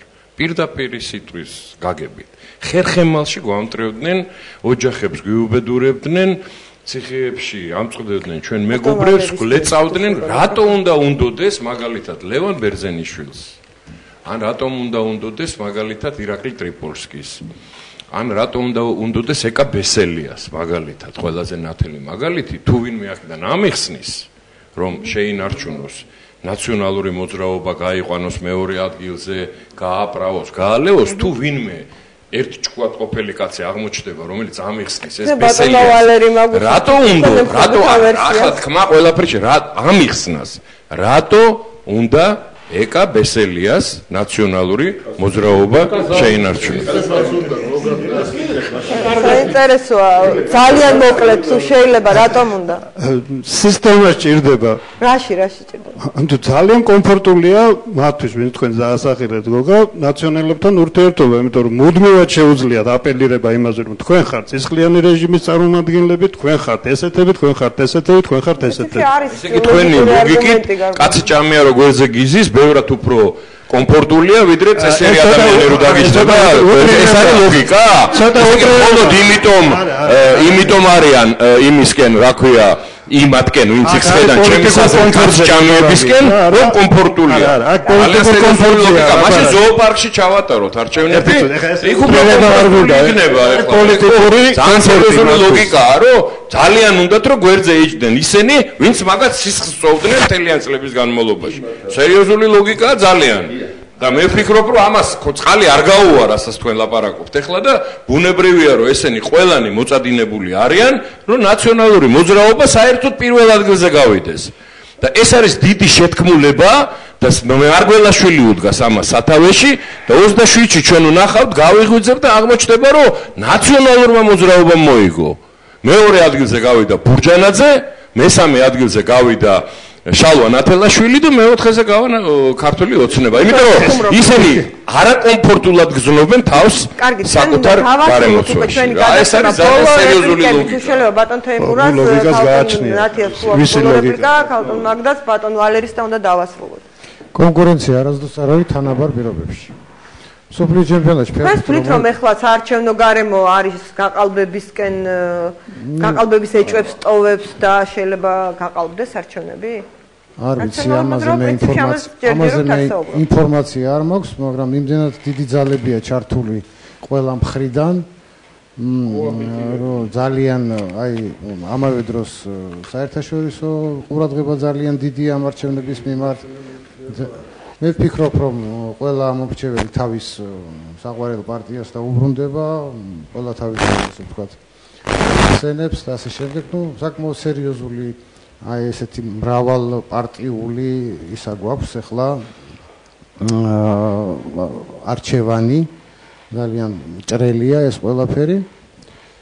უბრალოდ რაზე მინდოდა მე თქვა, თანაბარი კონკურენცია არასდროს არ არსებობს ბუნებაში საერთოდ. სოფლიო ჩემპიონი რო გახდე, მინიმუმ 3-4 სოფლიო ჩემპიონი უნდა დაამარცხო, სანამ მიაღწევ იქამდე. ანუ ყოველთვის არის ეს კვალიფიციური, არაკვალიფიციური, ასე ვთქვათ, პოლიტიკოსები, პარტიები, რომლებიც იღებდნენ წინაარჩევნებში მონაწილეობას, რომლებიც არ იღებდნენ წინაარჩევნებში მონაწილეობას და ასე შემდეგ. აქედან გამომდინარე არის ეს ყველაფერი ასე გარკვეული წესების მიხედვით დაწყობილი. და გარკვეული წესების მიხედვით არის დაწყობილი ის, რომ დღეს პარლამენტში არის ორი პოლიტიკური ძალა და თქმა უნდა ძირითადი ძალიან მოკლედ კითხავ და მიპასუხოთ. ჯერათ რომ თქვენი კანდიდატი გაიმარჯვებს, ჩვენ უნდა დავასრულოთ უკვე გადაწყვეტა. არ მიმაჩნია რომ თანაბარი პირობებია, იმიტომ რომ გენერალური მდივანი ციხეში ზის, გაურკვეველი საერთოდ ბრალდებით საერთოდ ჩემთვის გაუგება და გაურკვეველი ვადით პროკურორები გარბიან პროცესებს არესტრებიან და ასე შემდეგ მეორე პროცესზე ხდება ესეთი რაღაცები. ანუ შევიწროებულია პარტიის თავმჯდომარეს მიუჩნდება გვერდით. ნუ იოცნებეთ ბატონო გოგა, იოცნებეთ. იოცნებე ბაბარაში სამთერცხო. გადარჩენია. მე ვფიქრობ რომ ეს ოცნების ეს ბუღი ახლა ნელ-ნელა ეს გაიწმინდება, ცოტა დაცხრება სიტუაცია. იმ სკამზე ვნახავთ სააკაშოს, სადაც მერაბეშვილის გვერდით. ძალიან საინტერესო შედეგები გველოდება ჩემი აზრით. მაგრამ გაიმარჯვოს თუ არა თქვენ მაგან კარგით. ქალტონ მაგდას, ბატონ ვალერიც და ქალტონაც დაკავშირების დიდი შეთქმულება საქართველოში, რომ ბაქრაძე უნდა გაიყვანონ იქ. პირველად. სადაც არს. კარგით, ქალტონ მაგდა ძალიან მოკლედ ბატონი გოგა ცდილობს რომ იუმორში გადაიყვანოს ეს ყველაფერი, მაგრამ მე მგონი ყველა ხედავს რომ მართლა ძალიან კომფორტულია ქართული ოცნებისთვის ყავდეს მთავარი ოპონენტი ძალა, რომლისგანაც ის კრიტიკას არასოდეს არ მიიღებს, იმიტომ რაც არ უნდა დასაბუთებული იყოს ეს კრიტიკა, ყოველთვის მიუბრუნდება და ეტყვის ნაციონალური მოძრაობის ნებისმიერ წევს, რომ შენ ხარ იმ პარტიის წარმომადგენელი, რომელმაც გაამწარა ეს ქვეყანა, ხო? თუმცა მთავარი ოპოზიციური ძალა თვლის რომ ის არის დევნილი არჩევნებისთვის. პარლამენტში აზრია ძალიან საინტერესო. არის თუ არა ნაციონალური მოძრაობა დღეს პოლიტიკური ნიშნით დევნილი, ანუ მისი ლიდერები არიან თუ არა ამის გამო დაჭერილი. ნაციონალური მოძრაობის გადარჩენის ერთადერთი შანსი ის არის, რომ მოირგოს ახლა დევნილის ნიღაბი, მაგრამ ნუ თავი შეაფასოს ამ მრჩეველმა, რამდენად რეალურია ეს, მაგრამ თავი ის არის, რომ რაც არ უნდა დასაბუთებული კრიტიკა ისმოდეს პარლამენტში საქმიანისა და ეს დღესაც თქვენ არ ხართ სოლიდარული ოპოზიციური პარტიის ადრე მახსოვს რომ სოლიდარობა იყო ხოლმე ნაციონალურ მოძრაობას როგორც ლეგიტიმურ ოპოზიციურ პარტიას და საერთოდ არ მგონია რომ პარლამენტში 3%-ით უნდა იყოს წარმოდგენილი, ხო და ჩვენ ამ შემთხვევაში ვადამდელ საპარლამენტო არჩევნებზე ძალიან აქტიურად ვსაუბრობთ. თუ კი როგორც ბატონი მარგველაშვილი ამბობს რომ მისი არჩევნის შემდეგ დასრულდება კოაბიტაცია არ არის პრეზიდენტად ნაციონალური მოძრაობის წარმომადგენლის ყოფნა. კოაბიტაცია პირველ რიგში არის პარლამენტში ნაციონალური მოძრაობის უმცირესობაში ყოფნა, ხო? მაშინ თქვასმა რომ ისიც იბრძოლებს ვადამდელი საპარლამენტო არჩევნებისთვის და ეს იქნება კოაბიტაციის დასრულება. მისი დაპირება ეს უბრალოდ არის სიცრუე. გადაწყვეტილებების მიღება თანამშრომლობის დაავადებულება მას არ აქვს, არ ჭირდება, უბრალოდ მისი კეთილინებაა, თორემ გადაწყვეტილებებს მაინც დღეს პარლამენტში დებატები მიმდინარეობს ამ რეჟიმში. ნაციონალური მოძრაობა ცდილობს რომ დააყენოს აქტუალური საკითხები, პასუხად ყოველთვის ისმის, რომ შენ ხარ ის ძალა, რომელმაც ასე ძალადობრივად დაასრულა. იყავით იქ სხვანაირად იყო რამე? პარლამენტში იქნებ გამახსენოთ რომ რაღაცა სხვა ვითარება თქვენ და ნაციონალური მოძრაობა ბრძანდებოდით პარლამენტში, იქ როგორი ურთიერთობა იყო? ძალიან მწვავე კამათი, არ არსებობდა პრობლემური თემა და საკითხი, რაზეც ქრისტიან-დემოკრატებს პარლამენტში არ უსაუბრია. გაცილებით უფრო მწვავე დებატები იყო, ვიდრე დღეს ხდება ეს პარლამენტში და მართლა საოცრებას ვუყურებთ. ჩვენ როდესაც სიამტკბილობა მინდებს და როდესაც ჩვენ გვეუბნებათ, თქვენ რატო ვერ შეცვალეთ, უბრალოდ 7 ადამიანისგან ამის მოთხოვნა ეს იყო მართლაც აბსურდი, მაგრამ სხვა რამეს ვიტყვი ხა ამ თემაზე კამაც არ დავიწყებ. მე მინდა გავიხსენო ის დრო, როდესაც ტელეიმედში ნაციონალური მოძრაობა ახალი მოსული იყო ხელისუფლებაში, რეკავდნენ და ამბობდნენ, რატომ აუშვებთ კრიტიკულ სიუჟეტებს მიხეილ სააკაშვილის ხელისუფლებას. ვაცალოთ ამ ადამიანს, მივცეთ მას ხელში ყველა სადავე, ის ააშენებს ქვეყანას. შემდეგ უკვე იყო ძალიან გვიან, ხო? არ შეიძლება არავის მივცეთ ყველა სადავე. მე მგონი ეს მაინც უნდა გვესწავლა ამ წლების განმავლობაში საქართველოში, ხო? და როდესაც დავასრულებ, როდესაც ვინც კი აკრიტიკებდა სააკაშვილს, ის იყო რუსეთის აგენტი და ის იყო ერისმოღალე და დღეს ჩვენ ვიღებთ სიტუაციას, როდესაც ვინც არ არის ქართული ოცნების მხარდამჭერი, ის არის ფულის მოყვარული და მიდის როგორც ბატონ კუკავაძე ითქვა ფულისკენ, ის არის თურმე მასხარა და ხალხს ატყუებს 20 წელი, ეს არის თურმე მოღალატე როგორც არის თარგამაძე და ის ყოველთვის გას ქვეყნის ინტერესების წინააღმდეგ. აი ეს ბოლშევიკური სტილი არაფერს არ ამბობს იმაზე, არჩევნებამდე 10 თუ 2 კვირით ადრე პრემიერ-მინისტრმა, რომელსაც ყავს თავისი კანდიდატი არჩევნებში, ასეთი განცხადება უბრალოდ არ უნდა გააკეთოს, ხო? საერთოდ პოლიტიკოსმა, მაგრამ ეს ბოლშევიკური სტილი მოღალატე მოღალატეების იარლიკების მიწებება ის არის ის რამაც არათუ სიამოვნებები მოუტანა ჩვენ საზოგადოებას ტრაგედიები მოუტანა და მთელი ჩემი თაობა გაიზარდა იმაზე თუ ერთმანეთის საპატივსაცემო განსხვავებული აზრის მქონე ადამიანები ერთმანეთს ეძახდნენ მოღალატეებს და სასიცოცხლოდ იყვნენ გადაკიდებული. ხო, განსხვავებული აზრის მიღების და პატივისცემის უნარი მე ვფიქრობ ქართულ პოლიტიკაში ადრე თუ გვიან უნდა დამკვიდრდეს. ეს არის ის, რასაც ვთქვით ქრისტიან-დემოკრატები, ორის გარდა, შავ-თეთრის გარდა არსებობდეს მესამე, მასაც ჰქონდეს სივრცე აზრის შეთავაზებისთვის, არ იყოს ყველაფერი ესეთი ხისტი, იმიტომ რომ მართლაც არჩევანის უფლება ჩვენ გვაქვს და შანტაჟი და ულტიმატუმი რომ თუ თქვენ არ აირჩევთ ამ კანდიდატს, თქვენ დაბრუნდებით. ნამდვილად მე არა ვარ ქართული ოცნების მხარდამჭერი, არ ვაპირებდი ბატონი მარგველაშვილისთვის ხმის მიცემას, მაგრამ მე არ ვიცი ვინც არის ამ პარტიის მხარდამჭერი, მე არ ვიცი რას ფიქრობს, ეს კარგი სტილია, როდესაც ეუბნებიან რომ ან თქვენ იქნებით 50%-ზე მეტი ან საერთოდ დაბრუნდით მიშას ეპოქაში, მე უბრალოდ წარმოიდგინეთ რომელიმე ევროპული ქვეყანა სადაც ლიდერი აკეთებს ასეთ განცხადებას. ეს სარკოზის რო ეთქვა, რომ თუ მე არ მომცემთ ხმას, მე აღარ მივიღებ მეორე ტურში მონაწილეობას.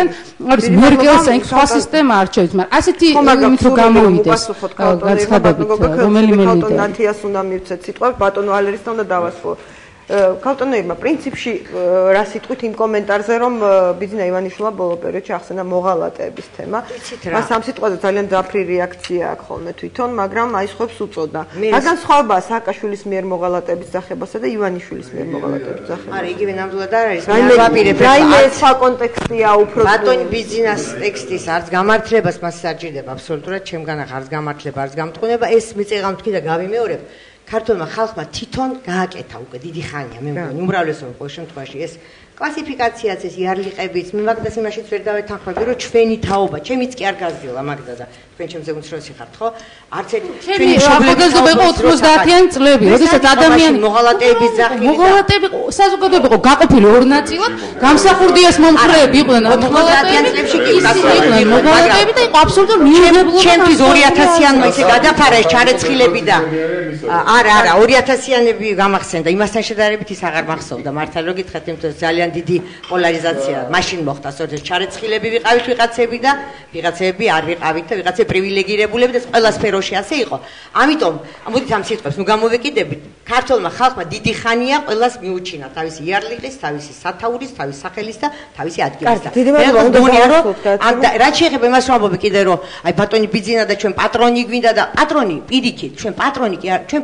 უპატრონო ქვეყანა ვართ უკვე მე მგონი 20 და 30 წელია რაც მე თავი მაქვს პატრონი აკყოლია და იქნებ გამოგვიშთეს კარგი გაგებით მე არ ვამბობ რომ პატრონი იმ გაგებით რომ ჩვენ არაფერი არ გავაკეთოთ და ვიღაცამ კოვზით გვაჭამოს მე მგონი ამ წელიწადში ამის მოლოდინი იყო რომ 10 წელი რაც დაიხოცა და დაიღუპა ეს ქვეყანა და ხალხი ეს უნდა ერთ წელიწადში გამოსწორებულიყო მართლა ვიღაცას კოვზით ჩვენთვის საკვები მოეცა ხო ამაზე არ არის ლაპარაკი მაგრამ იქნებ პატრონი გამოუჩნდეს მართლა ჩვენ ქვეყანას თუნდაც რატომაც არა და ლეგიტიმაციაც რაც შეეხება მაგდა ერთ ხელში მოიცადე რა ხვეწე გაჭირდა კარგი თუნდაც დავასრულოთ რატომაც არ შეიძლება რომ იყოს ეს მონოპოლიზება არ არის თუ კი სადავეებს მივცემთ გონიერ ადამიანებს და არა ადამიანს რომელიც არის მართლა რაც ეღამ თქვი ხო აბსოლუტურად თავკერძა და თავნება რბილად რო ვთქვა მეტი არ მინდა არაფერი რო ვთქვა რატომაც არა აბა რა გავაკეთოთ ისევ იყოს ის რუსული ერთი იგავარაკის არ იყოს გედი როგორ არის ქართულად ლებეზრაგდაშჩუკა ხო მე კიდე რაღაცას დამაბრალებენ და იმიტომ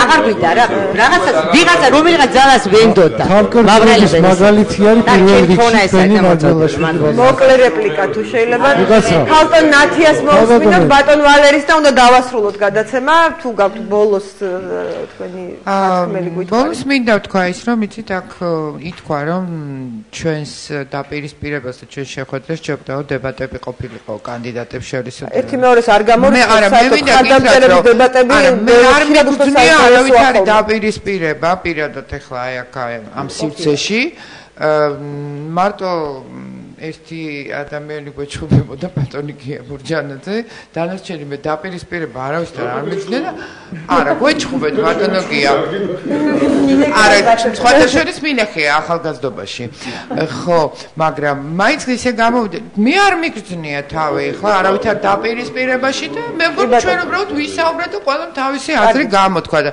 რა ვიცი, ღმერთმა ხელი მოუმართოს ჩვენ ქვეყანას. ხო, თუ ჩვენი ქვეყნისთვის გაკეთდება რაიმე სასიკეთო, მე მგონია რომ თუ ნორმალური ადამიანი ხარ, ყველა მოცემულობას მიიღებ, თუ შენი ქვეყანა ფეხზე დგება, იმიტომ რომ შესაბამისად ჩვენც ფეხზე დგები. და თუ ისე ვინგრევით და ისე უბედურება გვემართება, ყველა ერთად ვიღუპებით, ხო? ეს ხო ერთ კაცზე არ აისახება. კარგი, დიდი მადლობა ბატონ ვალერის ბოლოს და უნდა დავასრულოთ გადაცემა. მე მინდა ვისარგებლო შემთხვევით და გამოვხატო ჩემი შეშფოთება და ჩემი გულის ტკივილი იმის გამო, რომ ბატონი ბიძინა მიდის ოფიციალური პოლიტიკიდან თუ შეიძლება ასე ითქვას. მე ორიგინალური არა ვარ და მარტო ჩემსას არ გამოვხატე. პირადად მე ძალიან უცნაურია ბურჯანაძე და მისი მხარდამჭერები ძალიან დიდ სიმპათიებს უფიქსირებთ ბიძინა ივანიშვილის. შემდგომში ქალბატონმა ნინომ იზრუნოს მე პრემიერ-მინისტრობაზე. მე გამოვხატე ხომ აქვს ვაკანსია თავისუფლდება. მე წერან თქვი რამნიშნულობას ვარიჭებ როგორც პიროვნება ბატონ ბიძინა ივანიშვილს და მიმაჩნია რომ ის არგუმენტები რომელიც მან წამოაყენა და გამოხატა არაერთხელ ტელევიზიით წასვლასთან დაკავშირებით ის დასაბუთება და ჩემთვის არ არის დამაჯერებელი პირადად და არა მარტო ჩემთვის, მაგრამ ეს ბუნებრივია ერთი კაცი და რამდენიმე კაცი აზრი შეიძლება იყოს. თუმცა მგონია რომ ძალიან ბევრი საზრია, იმიტომ რომ ბატონი ბიძინა გაცილებით უფრო მნიშვნელოვანია ვიდრე ერთი შეხედვით ჩანს და